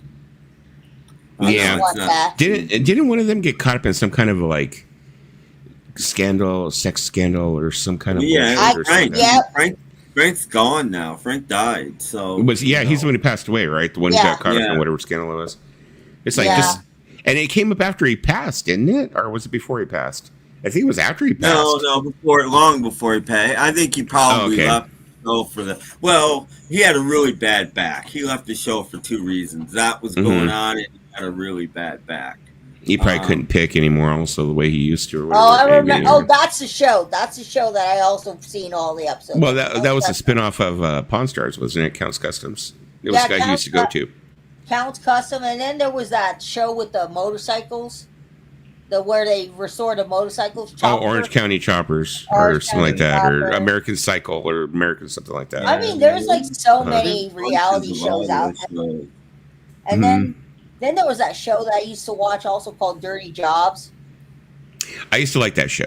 That one, I remember when they were showing. I saw an episode once where they were taking the side of an ocean liner. I mean, one of the huge, big ocean liners that there are now, and they were replacing the engines. And they had to take the engines completely out, and how big of a hole they had cut in the side of this fucking cruise ship, and how tall these fucking engines were. They were just monstrous. And then how they put the new ones in and everything. It was pretty fascinating. I was kind of like going, I thought it was a very fascinating show, seeing all those different jobs. Those are like jobs that people probably wouldn't take, but somebody has to do it. I'll tell you something about Mike Rowe, who was the host of that show, that's fairly interesting. He's from Baltimore, and he was on local TV in Baltimore, so we would get him to see. And while he started doing that show, maybe for the first 2 seasons, he was still doing in Baltimore a local show to like showcase homes on Sunday mornings. Wow, basically, really? He was doing a show to sell houses because he'd done that before, and he still did it for a couple years after he was doing these other things, these big time things. He's still doing his home show. I mean, we talked about how Pimp My Ride was kind of a scammy show. You know what else was a really scammy show? Extreme Home Makeover. They said a lot of people who had, gotten houses from Extreme Home Makeover, a lot of them ended up not being able to afford to keep the house. Yeah, I mean, it was all bullshit. I mean, just like over here, I actually had 2 different bars that I knew that were actually victims of bar makeover. Where I actually knew the freaking owners, So it's like one was this place in Norwalk called the Scoreboard, where my mom and dad used to go all the time. It's called the Scoreboard. I knew the owner really well, and I guess Bar Rescue went in there and changed the whole thing, blah, blah, whatever. And he was talking about how they, that owner turned and said they came in and they put in all this stuff, and then part of it they took back because I couldn't pay the payments. Like they put it in, but they give it to you at a reduced rate, but you still have to pay for it. Some of the systems and stuff. So he's like, he couldn't afford to pay for it. He's like, I was already in debt. That's the reason why they were fucking here. So they took some of the stuff back. So them, and then also over here where I'm in, where I live over here in Tustin, there's a place that was called the Pineapple Bar and something or whatever. Place that I go to all the time. I used to go with Mike and them and Caesar. We all used to go there all the time after softballs. It's really local. I mean, it's hop, skip, and jump from here. Bar Rescue went in there, saved the whole place, and stuff like that. She told me the same thing. She's kept the name that he gave them, But, same thing. She was like, I had to take another loan out from the bank. Just go ahead and pay for the equipment that they had put in because they were going to take it out. So, I've known of 2 different places that were victims of Bar Rescue. That's the same thing with these people that use. What was that big home show on? I think it was on ABC.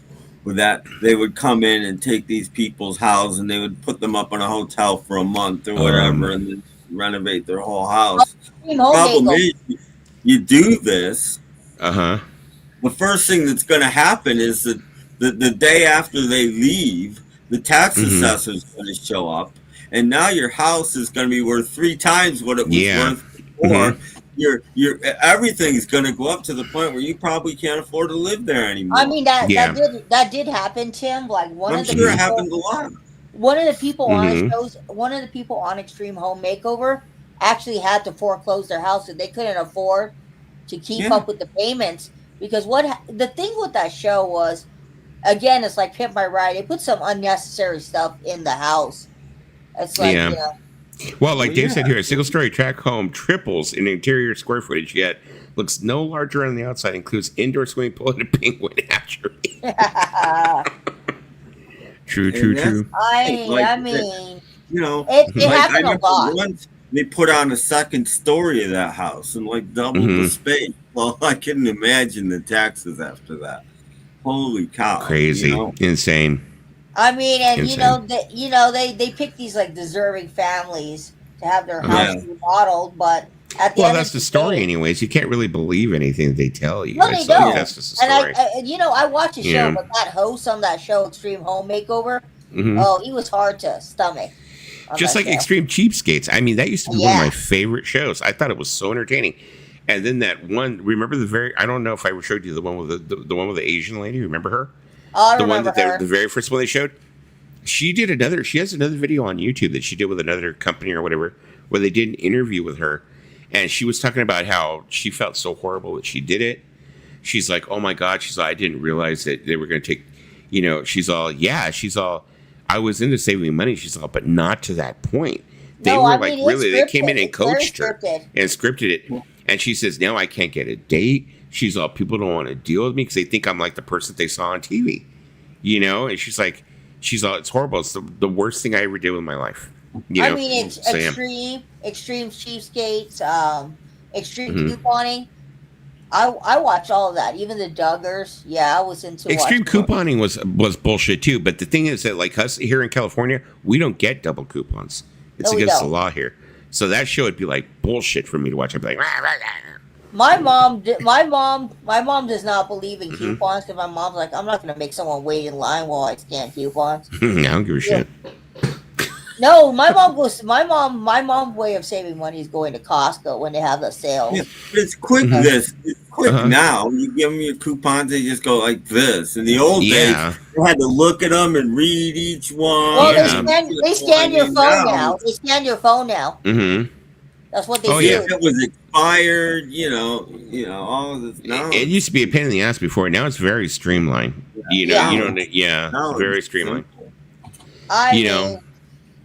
I mean, it was an entertaining show. I'll admit it. It was entertaining, even though all of those TLC shows were very much like what Dave said. Susan is a single mother raising 11 children. Her husband ran away with a trained bear from P.T. Barnum Circus. We're going to build her the home that she truly deserves. I know. It's like they always have someone that adopts a bunch of kids, and they're like, "Oh, let's give them a home." It's, I was going to say, Tim. Oh, I'm sorry. Go ahead, Tim.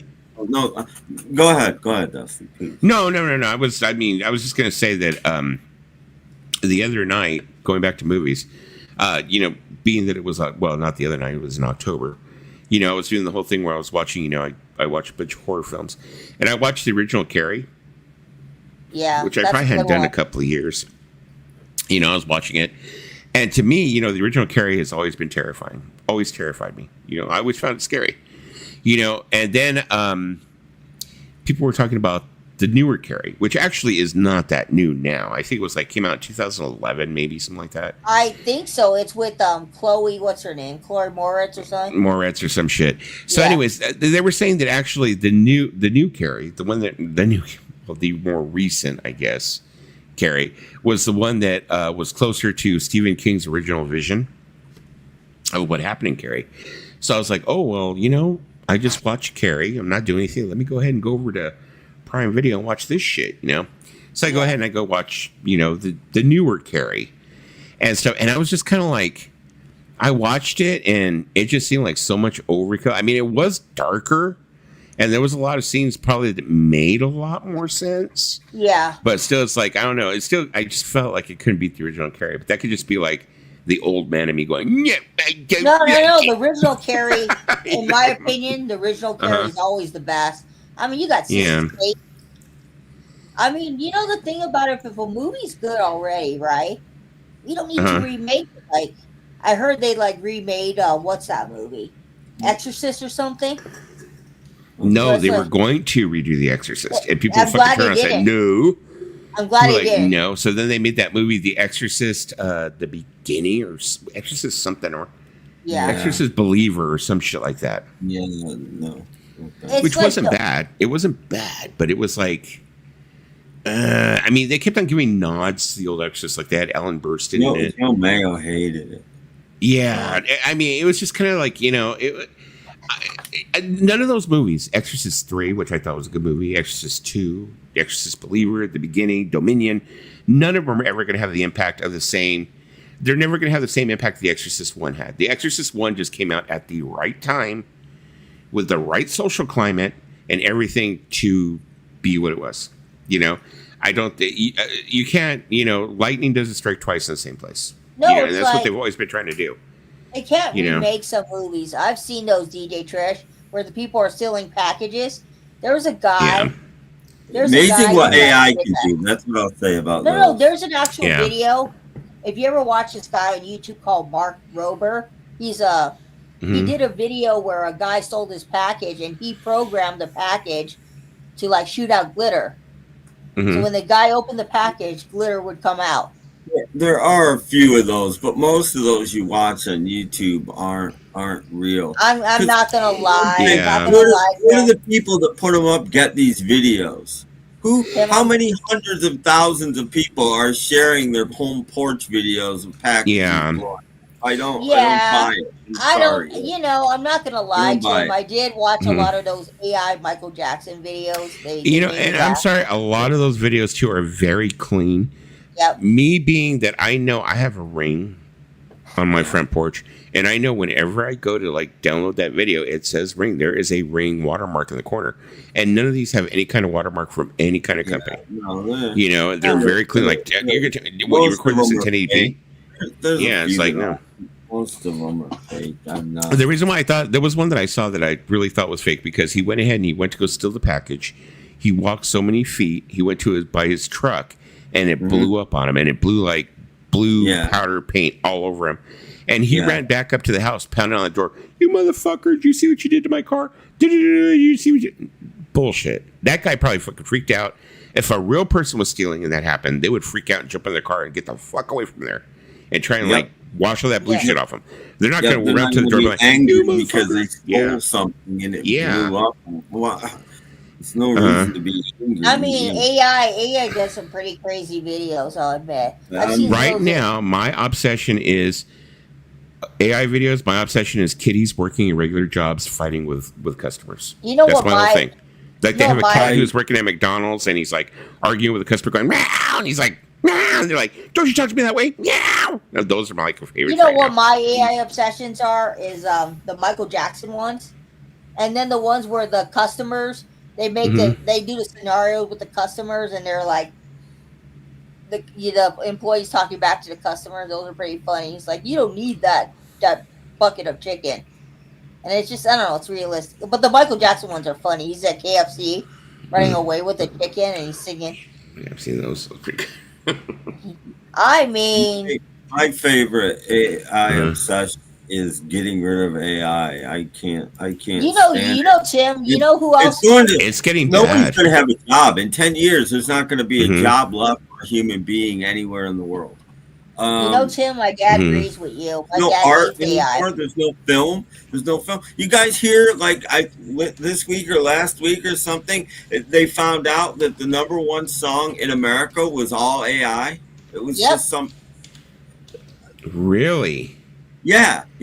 So AI just steals. That's all it does. It just takes everything it wants from the world, steals, and turns it into something else. And so somebody's making a hell of a lot of money from somebody else's work, and it's just not right. And it's just I mean, not fair.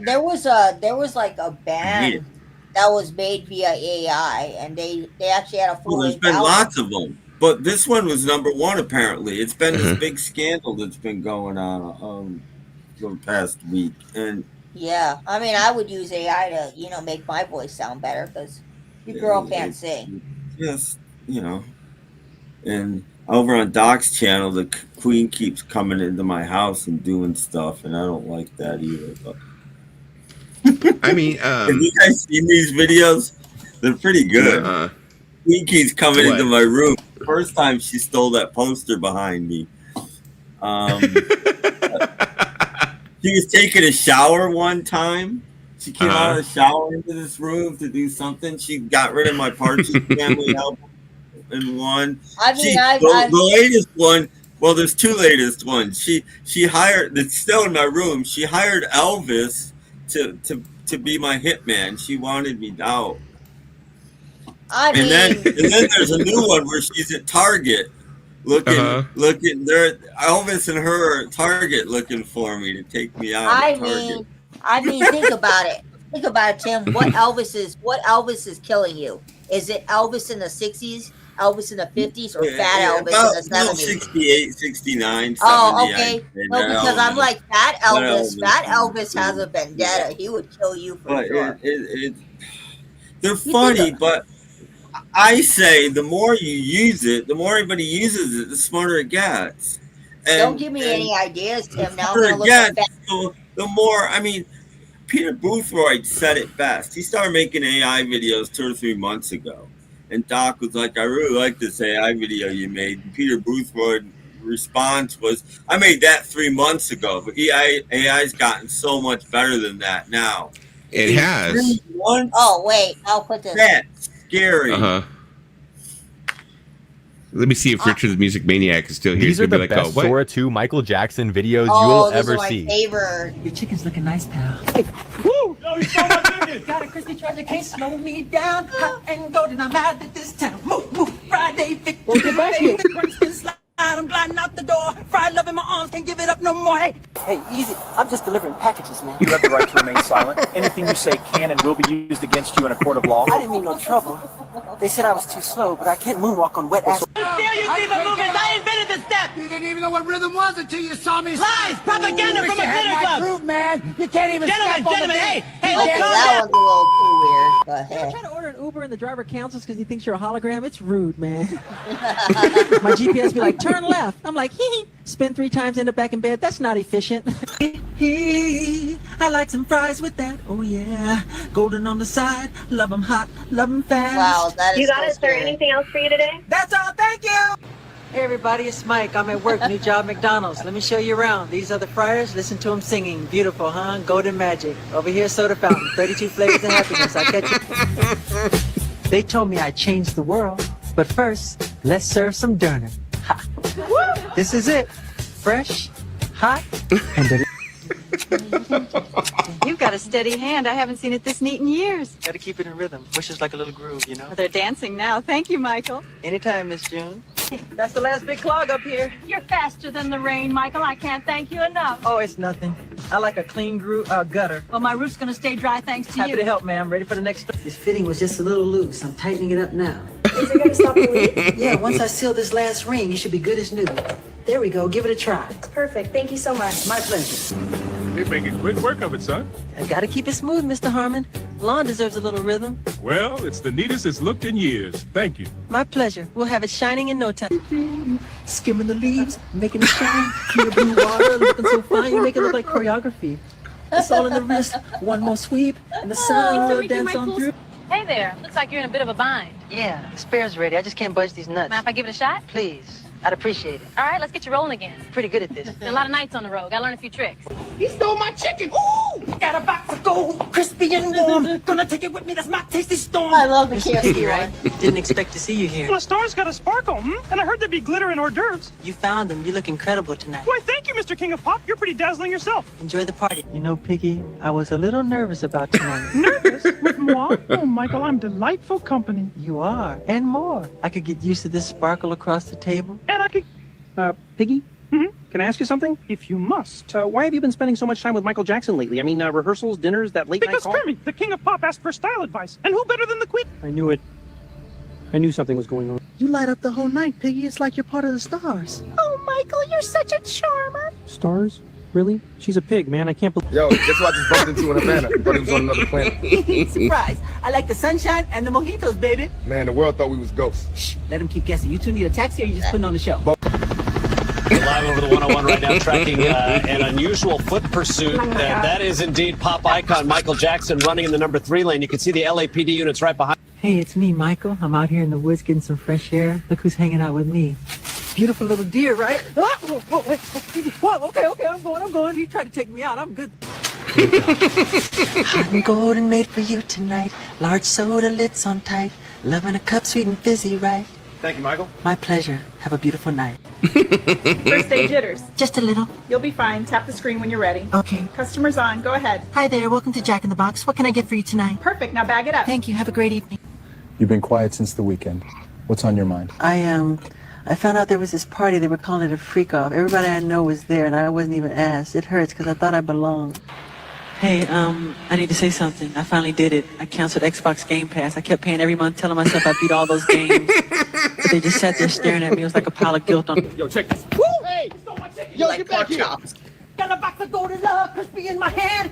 Can't stop me, I'm a hungry man. Bro, give it back. What is he doing? He's dancing with it. See this bed? You just come from nowhere, drop nonsense on my heart. Do I look like public toilet to you? Look at my jacket, military standard, very expensive. Now you decorate it with yoga. Hey, it's me, out here in the woods, and look who I ran into. This is the most beautiful creature. It looks like Latoya. Oh my gosh, okay, he's leaving, I'm all right.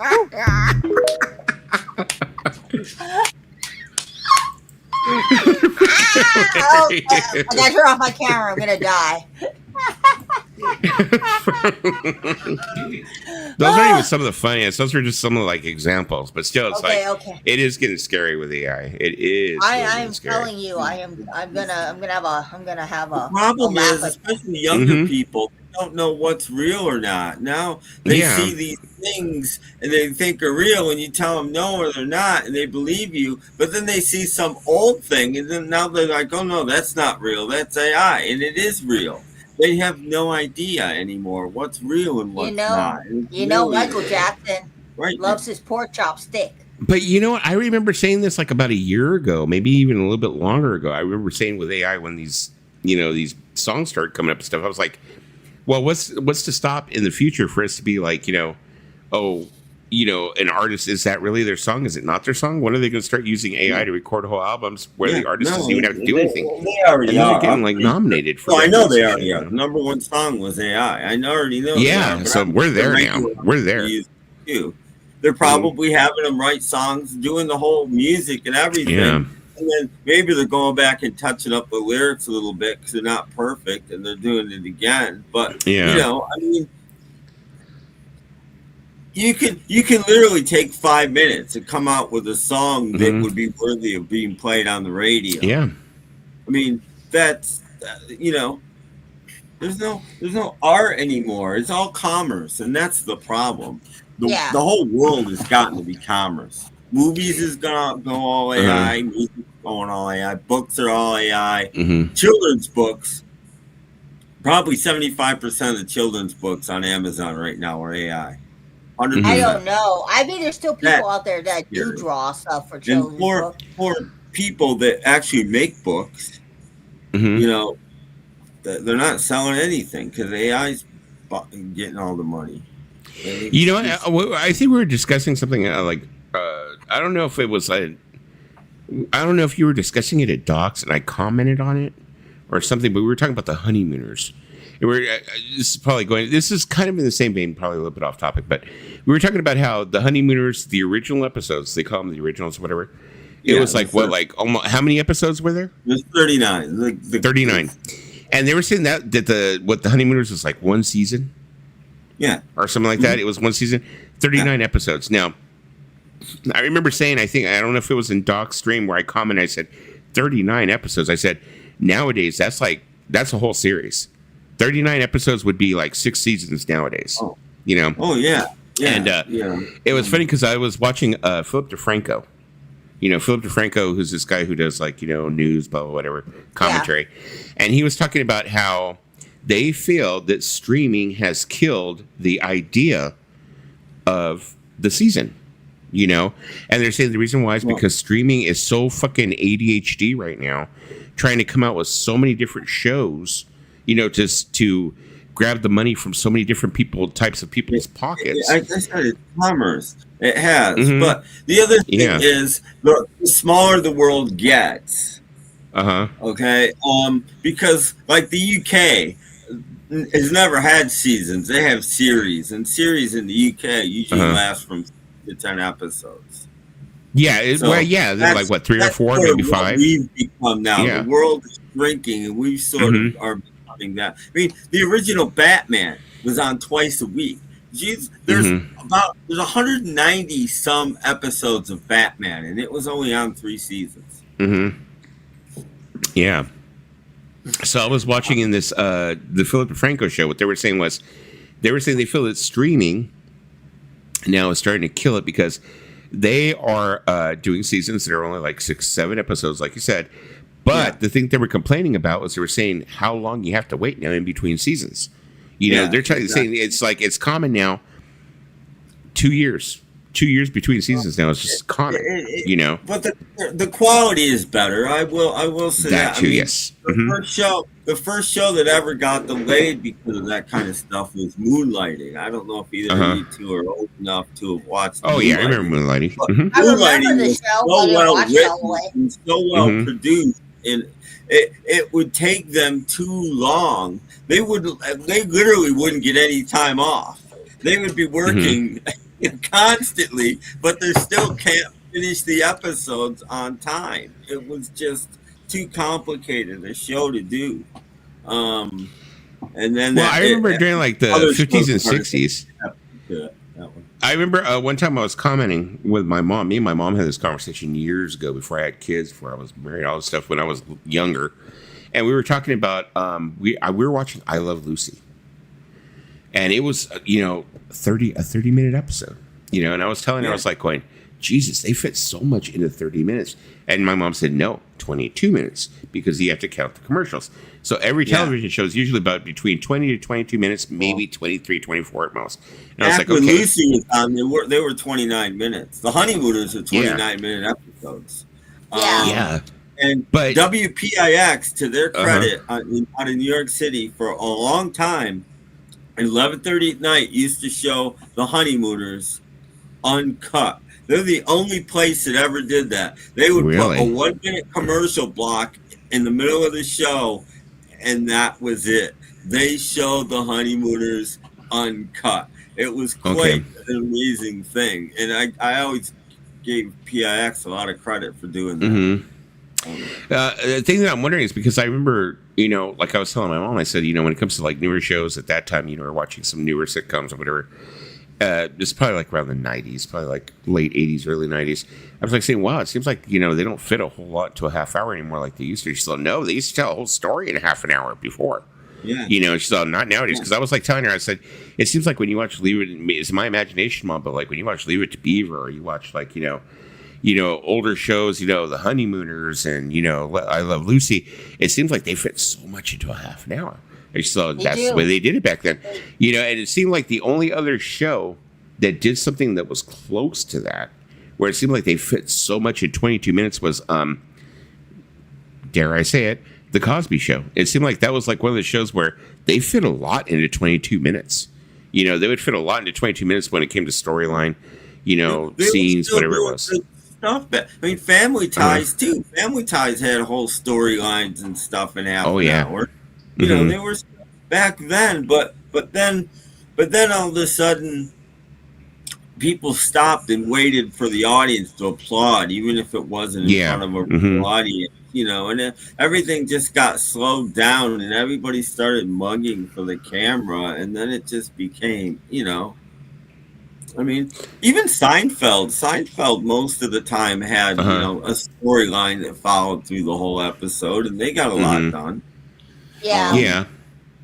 MASH. MASH was another one. They got a lot. Yeah. They fit a lot into their episodes. Nowadays most shows are like either close to 30 minutes or they're an hour, depending on the show. Well, because like my daughter, she's very into How I Met Your Mother, so I was like watching the DVDs, which are uncut, from the original broadcasts. And How I Met Your Mother, same thing. It just seems like it's really like boom, boom, boom. You're on to the next episode. Boom, boom, boom. You're on to the next episode. Yep. It doesn't seem like it has a whole lot, Yeah. So. There's a lot. There's a lot of shows that pack in so much in a short amount of time. I'm trying to think of another show that was. But now, speaking of streaming, it doesn't. Seems like they could be getting rid of the convention of a show's a half an hour or an hour. It seems like they could make shows as long as they need to be. That's what they did for when they brought back the third season of Arrested Development on Netflix. Those shows were just as long as they needed to be because they were on Netflix. There was no time constraints. No time constraints when it came to commercials or anything. Some episodes might be 28 minutes. Some episodes might be 42 minutes. Yeah, it didn't matter if they ran over or not. Yeah. And they usually did short seasons. Like, I watch a lot of shows on Netflix, and usually it's about 10 or 11 episodes per season. That's all you do now. No, one of the things that I hated was when a lot of the shows, like 6 Feet Under, The Sopranos, a lot of the HBO shows started doing this shit, where they would take their final season and split it in two. Yeah. And that would be considered one season. I didn't like when they started doing that shit. They're doing that with Stranger Things. Pretty long season. They're doing that with Stranger Things. Stranger Things is fucking ridiculous. That is just ridiculous. Those kids are going to be 30 fucking years old, by the time they finish that story. To tell you the truth, it's like, my daughter's all excited about the new season, which starts in November. And I think it finishes like It finishes on New Year's Eve or some shit like It's. that. I think it finishes in February. It starts on November 27th. You know, it's like, I'm sorry, but you know what? These kids, I mean, 11 has a family and she has a daughter and shit now, you know. She has a baby. She has a husband. In real life, it's like, I'm not following. It's like, dude, why didn't you just get it? You know, and the argument that Netflix and all of these like streaming channels are making is they're saying, well, you need to realize that we're putting a lot of money into these productions, and each episode you're getting is like a mini movie. You know, they're saying, so it takes a lot for us to do these episodes. So that takes a lot of time. I mean, 11. You know, 11's like when she starts. It's television. You don't need to have the same guy directing every episode. You don't need to have the same crew, and not everybody's in every scene. So basically, you should just and not they're not all written by the same people either. So you have different writing teams writing them. You get them all. As soon as you get one written, you start filming, and then when that's done, you film it, and you just do it till it's done. It seems to me, you know. You can have more than one set running. You can have it's television. You know, you can. Yeah. It's how they make movies. Movies. Yeah. You know, everybody thinks there's one director pointing and going. No. There's usually like 3 things going on at once. There'll be the assistant director filming an action scene 20 miles away. There'll be the third director just getting first unit, second unit, third unit. Yeah, riding around in a car, film whatever they need. You know, television needs to do this too. You know, I mean, you got the director, you got the person doing the set. Well, no, what they usually do is they say first unit director, second unit director, third unit director. Yeah, that's how they do it. Yeah. I mean, if you think about it, do this too. I mean, if you think about it, like with Stranger Things, a lot of the kids who were in that show, they were little. They were like 10 or 11 when they started. They should have really planned ahead for that. I mean, the pandemic threw a lot of people off, so I mean, you got to give them that. But you know, they really should have got back to it. That gave them gave everybody an excuse. Yeah. And then there, it really the did. other thing is, you ever think that maybe they don't want to because you know if how many people would cancel their Netflix or will cancel their Netflix when Stranger Things end?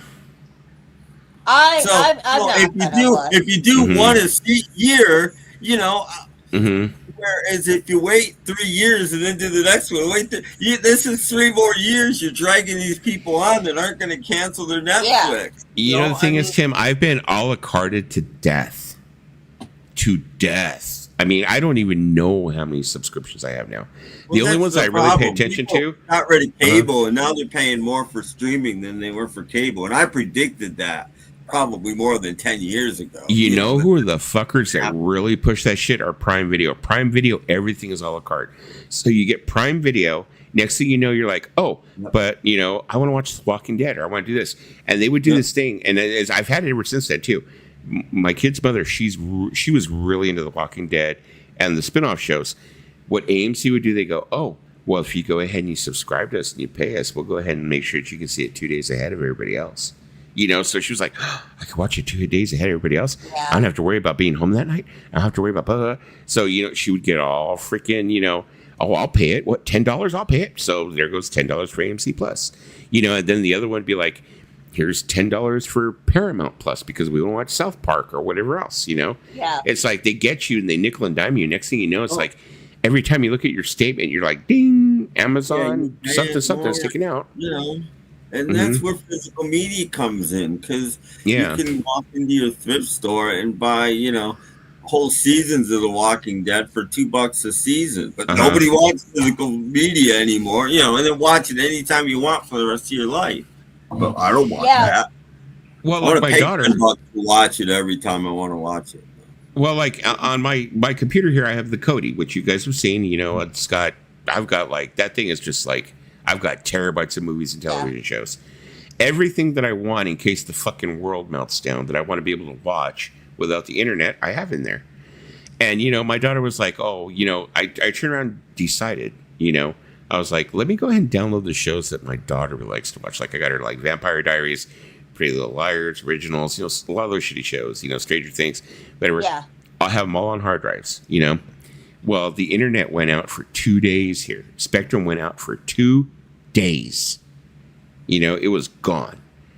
Well, of course, the router was still up, so I was able to go ahead and broadcast from my computer to all the TVs in the house. They were able to go ahead and pick up whatever they wanted to watch. And I said, oh, so you guys were talking shit about me downloading all that stuff and having hard drives, but you guys are sure the fuck watching them now, aren't you? You know, so it was like, yeah, it's stupid of me to like, build those libraries, huh? I tried watching Vampire Diaries. I could just never get into that show. Yeah. I remember JJ had another program that was able to share movies over the internet and stuff. Like, I know that Cody has something like that where if I wanted to share with you guys, you'd be able to tap into my library and stuff like that and watch whatever I have. But I don't know exactly how it works on Cody, but I know that JJ had it and he shared it, I think, with Cap and some other people, because Cap used to watch a lot of movies off it too. Yeah. But he was sharing it with a lot of people. Yeah, I don't have a lot of things on my computer. Oh, my freaking library is huge. The world is cracking down on this stuff. I mean, I don't know if you've been paying attention, but no, I would say within a few years, piracy will become a big thing again. But now it's not. Now it used to be, all about, the film studios and TV studios and stuff. Now it's the streaming. Now it's the streaming companies. Yeah. Yeah. The stoppage. I mean, I don't know if you've heard Fire Stick. Amazon has been launching an app, and they're doing it little by little. To basically, it will remove any side-loaded amps that aren't approved by them from your. Yes, they're trying to get rid of ADB debugging, but the thing is with ADB debugging, that's what they're trying to get rid of. So we can so that way we can install any APKs, which are like programs which are outside of what they allow us to have. Yeah, that's what. All we have to do is roll it back. So there's a back door to it. They're trying to say. I think the thing is that Amazon's trying to say. But most people won't know how to do that. Well, yeah, that's true. That is true. That's what they're counting on. Yeah. And eventually, when your old Fire Stick wears out, the new Fire Stick, you can't sideload anything anymore. So, from there this will always be some Fire Sticks, you can't sideload. This is the thing I got to say about that now. Okay. Oh, good night, Dave. This is the thing I got to say about that. And I hope it doesn't sound racist, but everybody knows I'm speaking truth. There will always be some little smart Asian kid who will figure out a way to hack that shit and figure out a way to get us in the back door. First off, that's Fire Stick, they changed their operating system. So this operating system, this period, does not allow sideloading. Period. So I don't know how you'd even get around that, because they changed their entire operating system. I mean, if you think about it, it's not racist at all, because the Asian people, we know our shit. We can get you in a website. Yeah, there's always. I mean, they always say the same. Like with PS5, they said that it was like, there was no way to exploit it. There was no way to they exploited it. They figured out a way to get around it. So it's like they always say that's their big thing. Like, no. There's no way to get through our and they figure it out. And going back to AI, eventually one of these people will, the streaming services will, using AI, will figure out a way just to disable your disablement. You know what I mean? I mean, it's gonna happen. They're just trying to control what we watch, is what it is. And I don't know why, but they really, really are. There's so many things, as much as is available right now. And we've had more available probably now than ever before. But there's so much that isn't available that used to be too. And nobody talks about that. But it's like, okay, like you were saying, Tim, if they ever tried to turn around and take the APKs away and the ADB debugging, the only thing you would really have to do is you could turn around and purchase one of these smaller, either a laptop computer, one of these smaller computers, and you can install Kodi on there and just go ahead and run it through HDMI to your TV. So it's like, I mean, and also there's a lot of people that buy they sell those small computers and stuff like that are run with, Linux and stuff like that. There's always a way to get around it. If they change the firmware or whatever it is in the actual TV itself or in the Fire Stick. There's always a way to get around it. If Yeah, you but really, they'll really figure want out to. a way. Eventually, I Yeah. think eventually they'll probably just stop putting in ports and TVs, and everything will be through the air. That could be. And then what do you do? know? Yeah. That could be. Yeah, that would stop it. You know. But I forgot what I was gonna say. I was. But it's just. Because to tell you the truth, I mean, movie companies, the big movie companies, they don't want you buying physical media anymore. To tell you the truth, no, Disney they doesn't don't. want you buying physical media anymore. They don't want physical media. Are they still releasing DVDs? Are they still doing DVDs?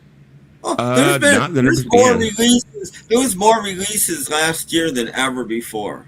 Everybody thinks it's dying. No, it's becoming more niche. But there was something in the area of 40,000 DVD releases last year. I mean, the last DVD I bought was 2017.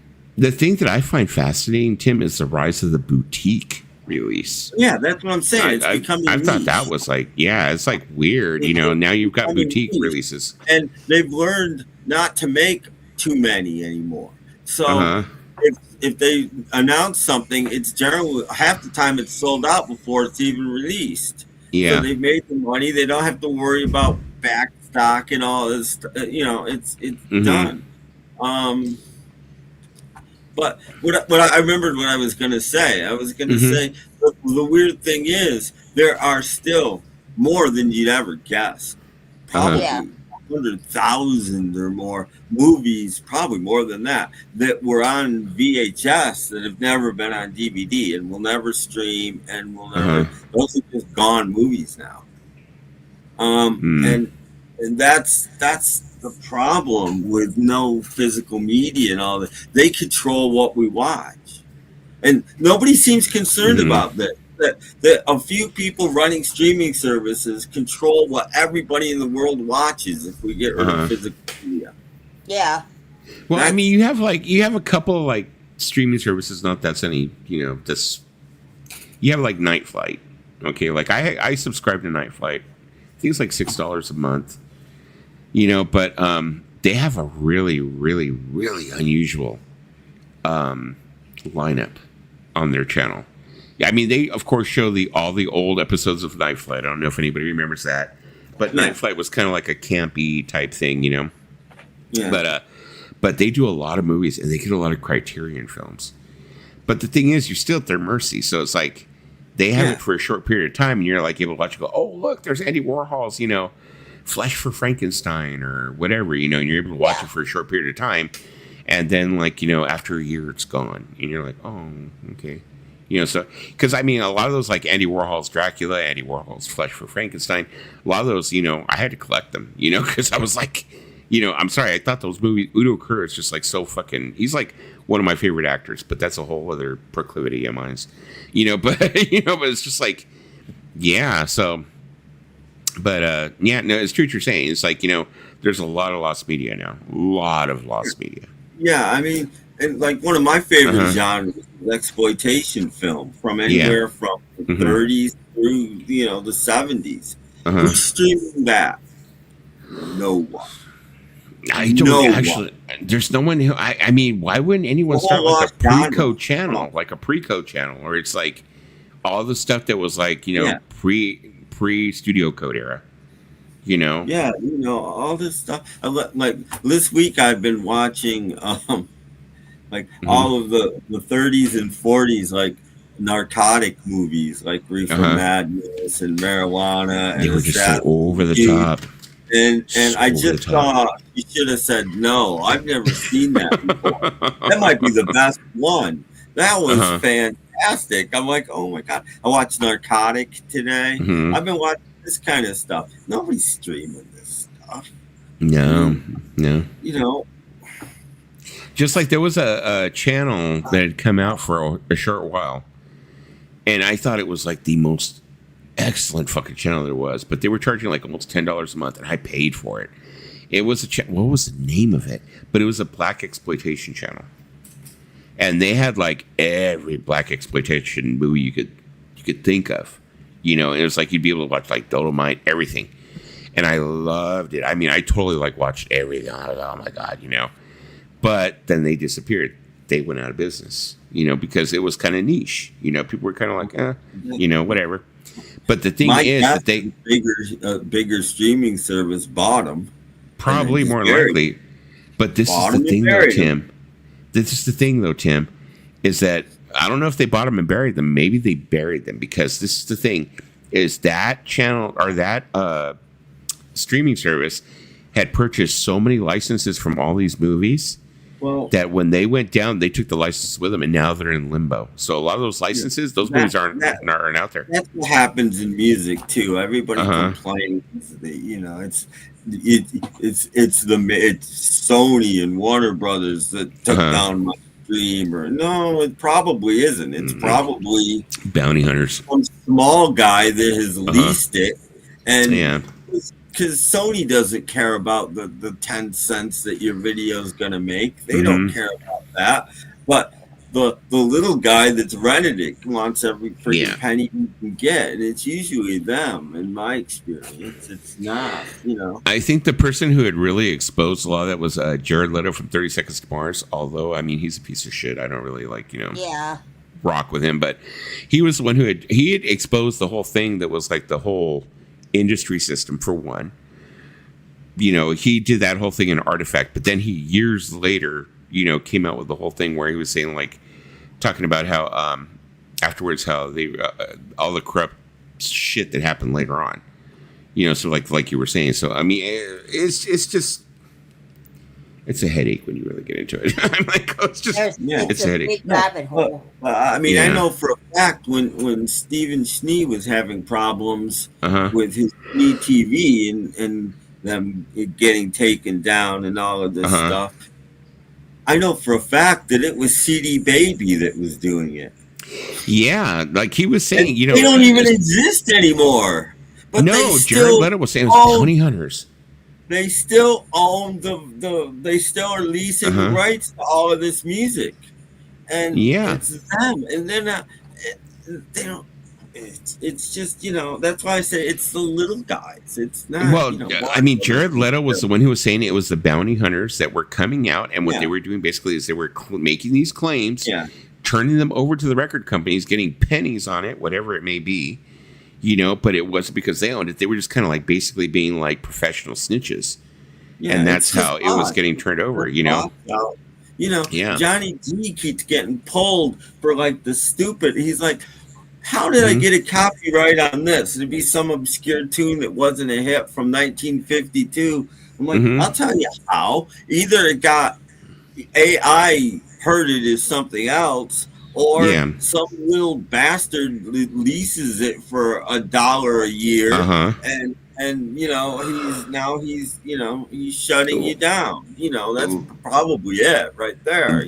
Like I had said, and I had said it before, I think I've mentioned on other streams, the most hilarious fucking freaking abuse of that power I had ever seen was 21 Pilots doing a Christmas stream, and he was playing his own music. And he got struck on his fucking live stream for his own music. And he was like, what the fuck? They struck me for my own song. That was the music he created. Right? Yeah, it was his own fucking song, and he got struck for it. That's another thing entirely. I watch The Wings of Pegasus, that Phil guy who goes on about AI. Yeah. There's a big court case that, it didn't go to court. They settled out of court. Universal won. And trying to stop AI, right?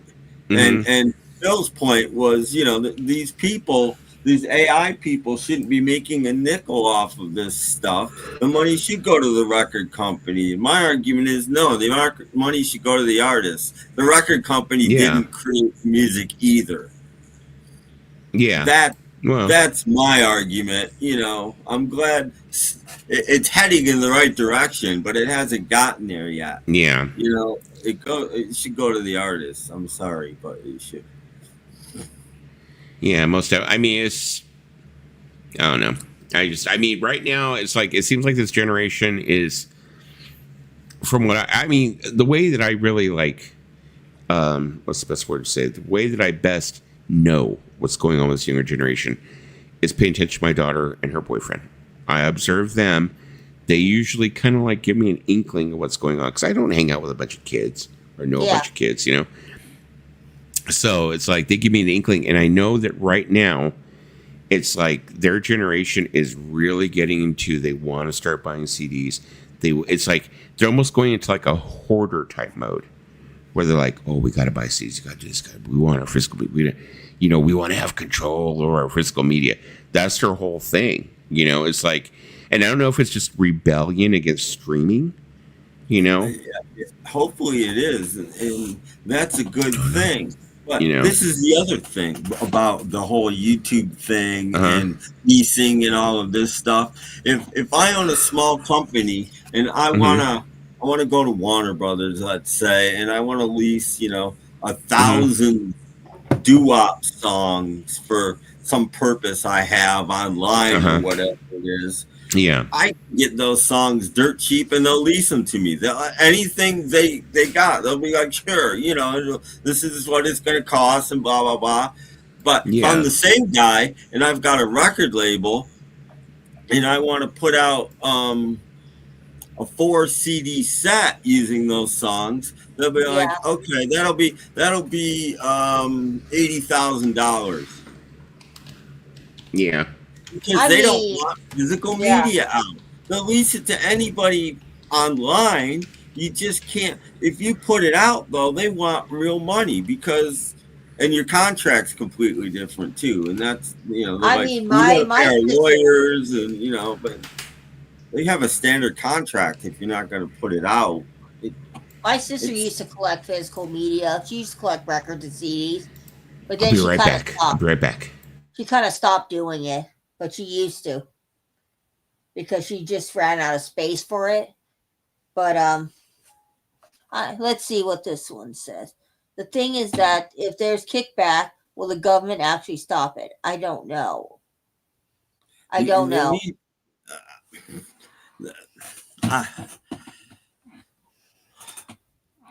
If it hits the Supreme Court, they're going to have to. And I think it will eventually.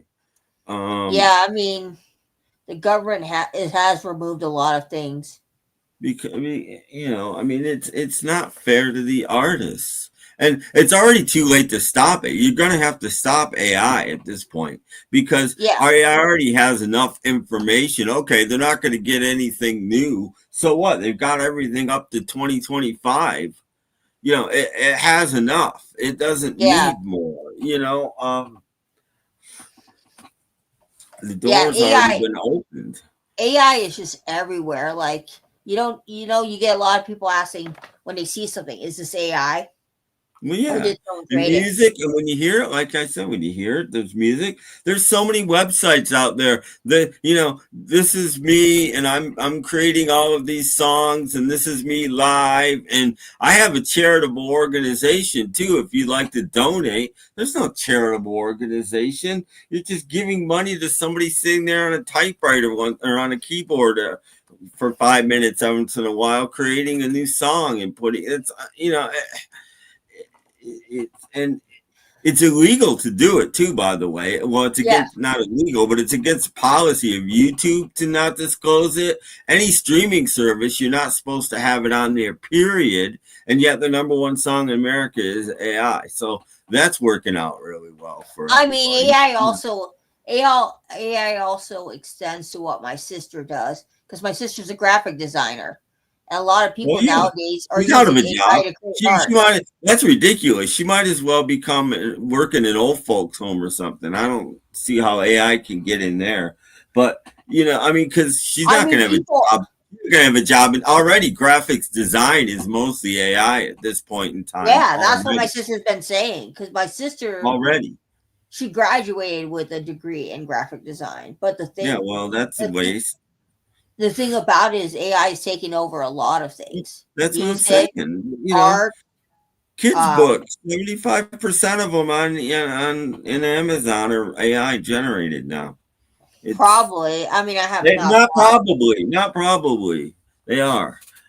I don't know. I mean, most of the books that I have are pre-AI, because a lot of the books I have for my niece are like old books, but AI is like It's like is like toothpaste out of a tube. Can't put it back in. Yeah, AI's everywhere. Exactly, and that's and and the people that created it and have been helping it along and have known this from the beginning, and they're just really awful people not to care. Yeah, not to care that they're doing this to the world. I get it. I mean, the thing about it is my I appreciate when an artist, when it comes to like artwork, I appreciate when an artist hires somebody who's a local graphic designer to do the actual, because it takes a lot of work. My sister, it'll take her anywhere between 6 to 8 hours sometimes to create a graphic for some company or for a musician.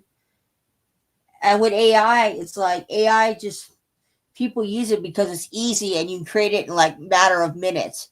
It just, you give them a prompt and then the image is created. And my sister, and you get, and you get more than one too. If you're paying for it, you probably get as many as you want. Yeah, you can get it for free too. You say, give me 100 ideas, and one of them will be good. And okay, here we go. That saved me a month's work. Yeah, because my sister's been doing it for so long. My sister is one of the graphic designers for Squishmallow, so she gets to design. She gets to design the job. I predict within the next few years. Not with Squishmallow. Squishmallow, those suckers are everywhere. Yeah, but you get AI to do it. You don't need her. No. Squishmallow's not going to get AI. My sister's a valuable person to do that. Nobody is valuable. This is what I'm saying. Nobody is valuable anymore. AI can do it all. Within 2 years, AI will be able to do anything a human being. Damn it. Yeah, they probably. I agree with Tim. I agree with Tim. It's getting scary now. I agree with Tim, but my sister has been with Squishmallow for 5 years now. They will not care. Let's see, do I pay this woman $100,000 a year, or can I do without her? I think I can do without her. Next. Yeah, but if they do that, money people are going to stop. The world today, money is all that matters. Comics. I know, but if a big nothing company else, like art Squishmallow doesn't matter. Nothing else matters. Money. That's it. I know, but if like a big company like Squishmallow did AI, people would not be supporting that. A lot of people will not support AI. They won't know. They won't know, and they won't care. The younger people don't care. Like I said, they don't care. Some younger people think it's funny? Care. You sit for hours watching fake Michael Jackson videos and laugh your ass off. You think it's funny? Well, great. I laugh at it. I mean, it was funny. It was funny.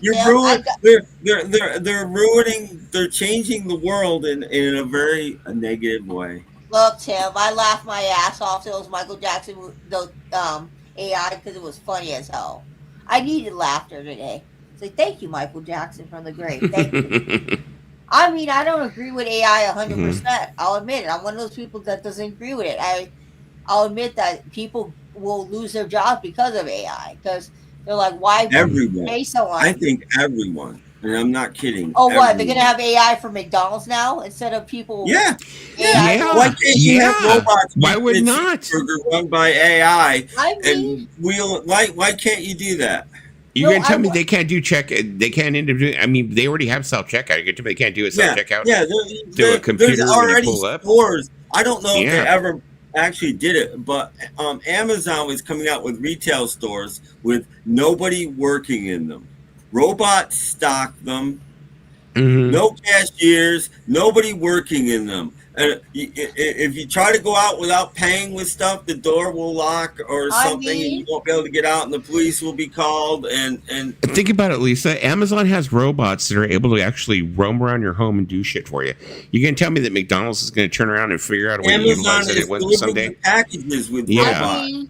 I mean, I went to a restaurant and I had a robot that picked up my dishes for me. Well, the only person who's going to have a job is going to be the one guy who has to go ahead and check up on the McDonald's every so often and make sure all the robots are working.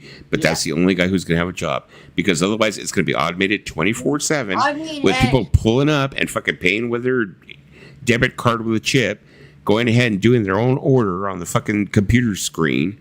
and the robots making their food. That's what's going to be. If you're lonely, you can get an AI robot to satisfy your needs. They're probably gonna have that in the future for lonely people. When they actually are able to like make synthetic flesh, yeah, they will. That's already happening. That would be freaking. I think that would be pretty awesome, though. They got AI. They got dirty AI porn. Nurses and medical professionals. I mean, if I don't know about that. No. But I'm pretty sure. I mean, they've already got robots to perform surgeries, doing. Yeah, but right? I don't trust. But So, I wouldn't trust a robot to tell me I got cancer. See, the thing is, you're not going to have. You're going to go to the hospital. It's not going to say, robots. It's not like I want to see a doctor. Well, we don't have any doctors. We have robots. Yeah, we have robots, and we have a guy that comes in, and we have a doctor, a professional doctor that checks every so often to make sure everything's running smoothly. That's about it. They have a skeleton crew of people that are making the robots run. I'm telling you, they were telling us us not very far away. This is all 100% within 10 years. Well, Lisa, didn't you ever see Coma when you were a kid? No. Did you ever see Coma where they turn around and they had like this whole facility that was taking care of all these people who were in a coma, and they had like a skeleton crew of people, and the machines and the computers took care of everything? They took care of hundreds of people. Like, come on now. They got that car that drives you, Waymo. Yeah. There's Waymo. There's Waymo in LA. I wouldn't want to live in LA. Jesus Christ. Waymo. I heard Waymo. There's nobody driving. We have Google cars that go around taking pictures that are robot cars. Come on now. Yeah. I heard that Waymo. There's so many Waymo taxis that are running around. Nobody driving them. But the thing is, the way that they sell it to us, Tim, is they say, well, these robots and these AI they're able to be more competent than human beings. Yeah, that's what they say. They say they're more reliable and more competent than a human brain would be. I mean, I hate to say it because it's an old scenario, but it's true. Until one day AI realizes it doesn't need us anymore. But exactly. But the thing is, like people say, they're like, oh well, what if the robot does this? Well, humans make mistakes, just like So if a robot makes a mistake, we got to be like, that's it. We scrap everything. A robot accidentally killed a human, or a robot humans accidentally kill humans every day. I mean, I've heard about so Waymo, it's like I've heard of Waymo's malfunctioning in the middle of a ride. It happens. Okay, but how many people malfunction and crash? Accidents, and they make my dad has and we just have to accept it. It's going to happen. I mean, we'll probably see it at the tail end of our lifetime, where it will become more and more and more. Well, automated. that's very true. That's very true, Ken. I've heard about now they got the robots. Yes, they do that. You end up having you'll end up having someone who'll be like, hello, welcome to McDonald's. How can I take your order? Would you like to try our blah, blah, blah, blah, today? And you're like, oh, no, thank you. Okay, just a moment, please. And they're like, hello, how can I help you? How can I take your order? Because you were talking to a robot before this other person jumped on the line. They'll be like, would you like to try a Big Mac today? And by the way, hello, how are you doing? You don't worry about restaurants because there won't be restaurants. I got a feeling, except for a couple mom and pop places, maybe within 10 years, there won't be chain restaurants. They'll still be there, but they'll all be drive-through. There won't be any place where you can go sit down and have a meal. No place. And if you think about it, Tim, the only thing, I'm like totally being pro AI here, I'm sorry, but the only thing that can make sure that they make a sandwich consistently the same time after time with not much room for error, if any at all, would be a robot or AI.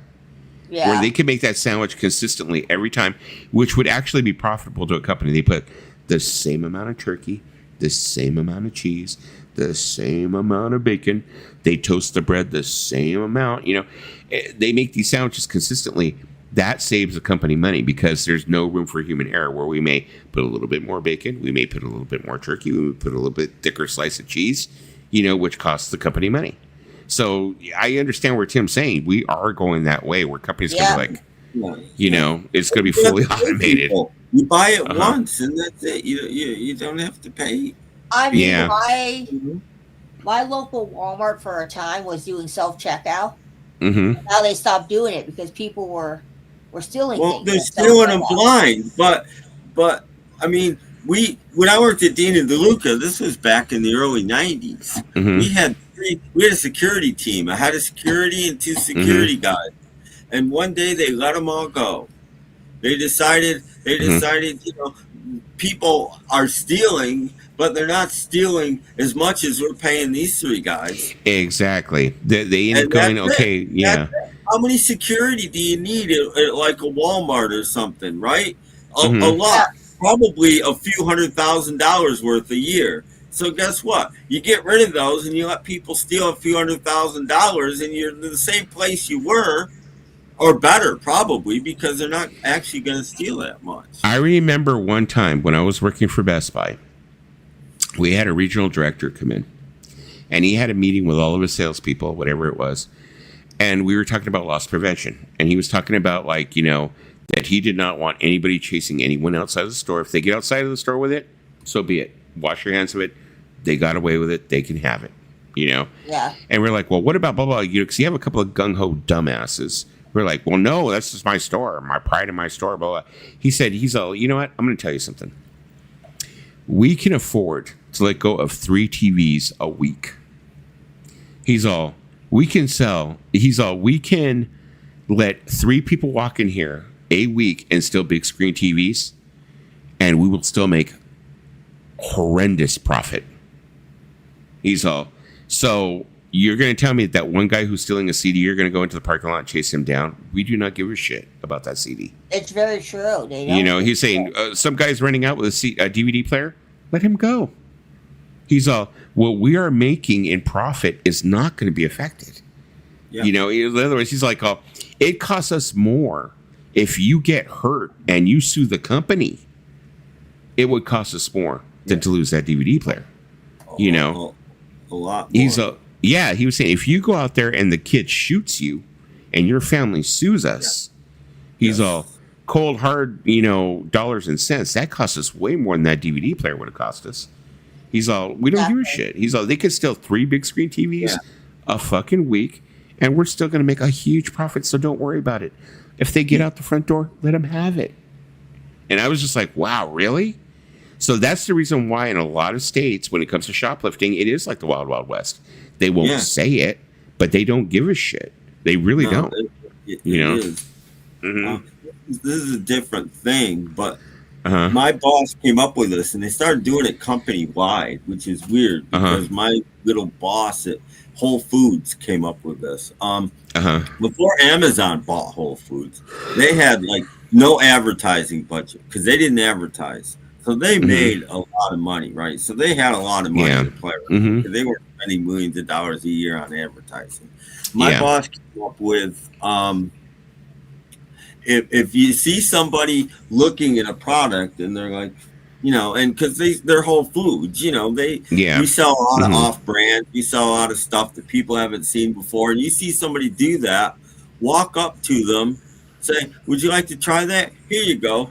Cross out the UPC, put your initials on it, hand it to them, and just say, here, you take it home, see if you like it. Started out doing it, open it in the store so they could try it. And then he's like, well, what's the point? We got to throw it away anyway. Yeah. So we just started giving food away to people. And one of the side effects of that is, besides it's great advertising, because the woman that you do that to is going to go home and call 5 of her best friends and say, guess what happened to me today at Whole Foods? Yeah, exactly. It's great advertising, for one thing. It is. And 2, it really cut down on shoplifting. Because if we're giving stuff away, you know, people, you know.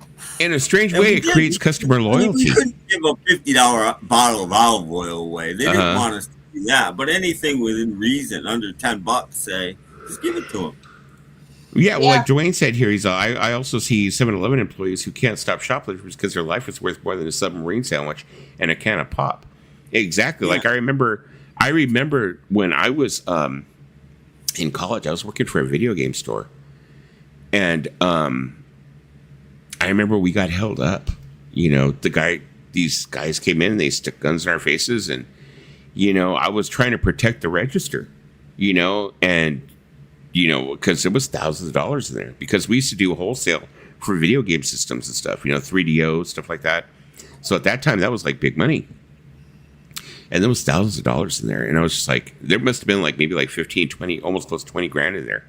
And I was like going, oh my God, I'm thinking I'm going to lose my job if this guy, takes money. So anyways, the guy finally like wrestled it from me. The guy obviously did not want to hurt me really, but he was sticking a gun in my face, and I remember he got away with the money. And I was telling my boss, I was like, that was like, 26 grand was in there, blah, whatever. And he's like, and my boss was like, let them fucking have it. He's like, your life is not worth 26 grand. Yeah. He's like, I've got insurance. Jesus Christ. He's like, Jesus Christ, what's wrong with you? Let them fucking have it. He's like, they come in, let them take whatever the fuck they want. He's all, we have insurance. And he was like saying the same thing. He's all, and I remember he took me in his office and he sat me down. He's like, you know what? Any retail business that's worth their fucking, whatever, has insurance. All this stuff is insured. None of this stuff is your problem. If they come in and they fucking hold a gun to your face and they take the whole fucking store, so be it. He's all, you know what? My insurance is going to come and pay for all of it, and they're going to restock this whole store tomorrow. Yeah. He's all, but they can't restock you. He's like, let them fucking have it. I remember the time when my mom worked at a nail salon. I think it was in Compton or something, or close to Compton, and she got robbed. And she went and she stood up to the guy, and I was like, Mom, if the guy wants your stuff, just give it to him. Yeah, all that stuff can be replaced. Yeah, but my mom stood up to him, and the guy stood in the face, and he was stealing everybody's stuff. I was like, Mom, if they say just give the jewelry, just give it to them. Yeah. Your life is not worth losing over jewelry. But sometimes in the moment, we don't think that way, which is kind of dumb, but yeah, we don't. It's like, we don't think like if somebody comes and tries to jack our car, we don't think that way in the moment. We think, oh, it's my car. I told you guys, I did the opposite once. I stood up to the FBI when my record store got raided, which was just a dumb thing to do. But, they're going through the store looking for bootlegs everywhere. And I realized we got rid of everything except like the 4 boxes of local concerts on cassette that were under the counter. That's right. So they're like, you just sit down and shut up and let us do our job, right? So I did, and I took my 2 feet and I put them on the boxes of cassettes, and I just let them rest there the entire time. I never moved, and they didn't find them. They found the cassettes that were my boss's private cassettes on the other side of the counter, and they took those, but they never got the live tapes that we were selling, because that would have been about 100 indictments. What? Right there. I'm reading this comment. Somebody sprayed bear mace into a grocery store. Wow, I wouldn't be surprised. I mean, my daughter one time, she was working at when she was working at Home Depot. These people, there was a way where they were able to go through. My daughter was working at the garden center, and they had a way to go through the garden center to actually get out. Like they had planned the whole thing, whatever it was they were stealing, and they were going through the garden center to break out the gate and to the car that they were getting to. But they stole like a lot of high price stuff, like chainsaws and stuff like that, a lot of high price stuff.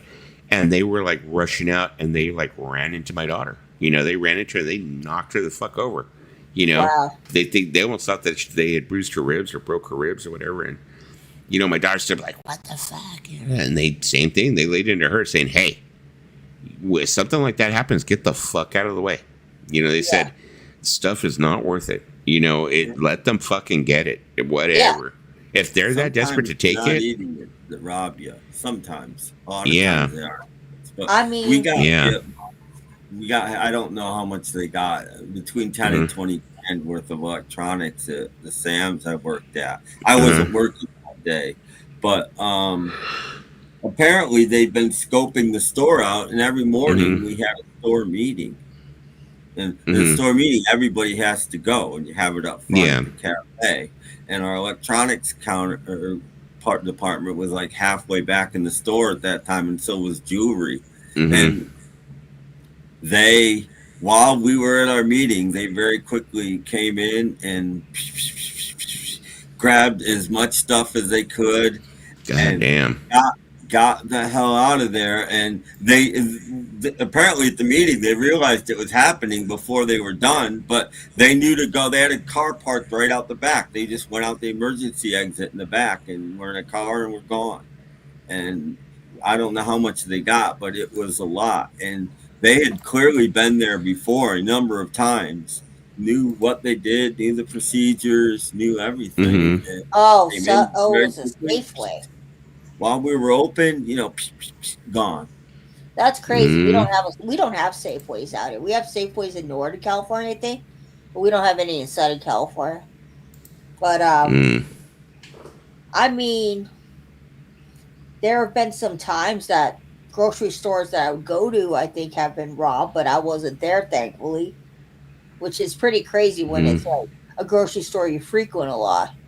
I don't know why you'd rob a grocery store, because basically you got to break into the safe. And these days, probably the manager can't even open the safe. Somebody's probably irate, Tim, and they probably want a Wonder Bread. Who knows why someone robbed because these days, registers are emptied quite often and the money's put in safe. I know someone who said to strangers that they don't do drugs on the property and had a gun pointed at them and never did that to strangers again. Oh, that's pretty scary.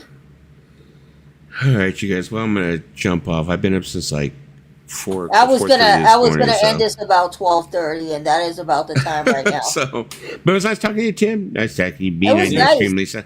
It was nice. I will do the stream tomorrow. I will be here. Yeah. I promise. I promise. You know what Tim's I swear. Gonna do?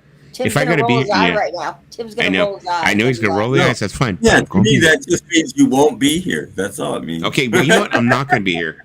Fuck this. I'm not gonna be here. I'm not gonna be here tomorrow. You know what? The people here that are watching the stream, if Dusty does not show up tomorrow, you go and you say on Instagram, show up for the next stream. No, I will, because actually I'm gonna have an empty house tomorrow. So yeah, I'll be here.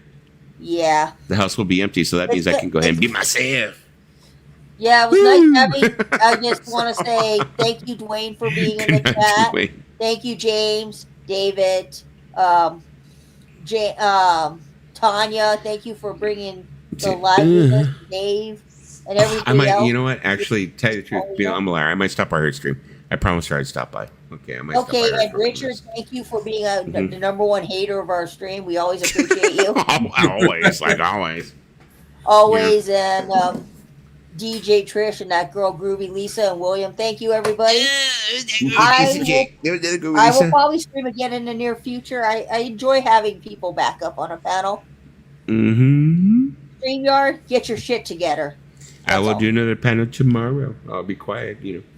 There we go. I'm not going to do a panel tomorrow. Fuck y'all. I'm not doing. No, he's not going to do a panel tomorrow.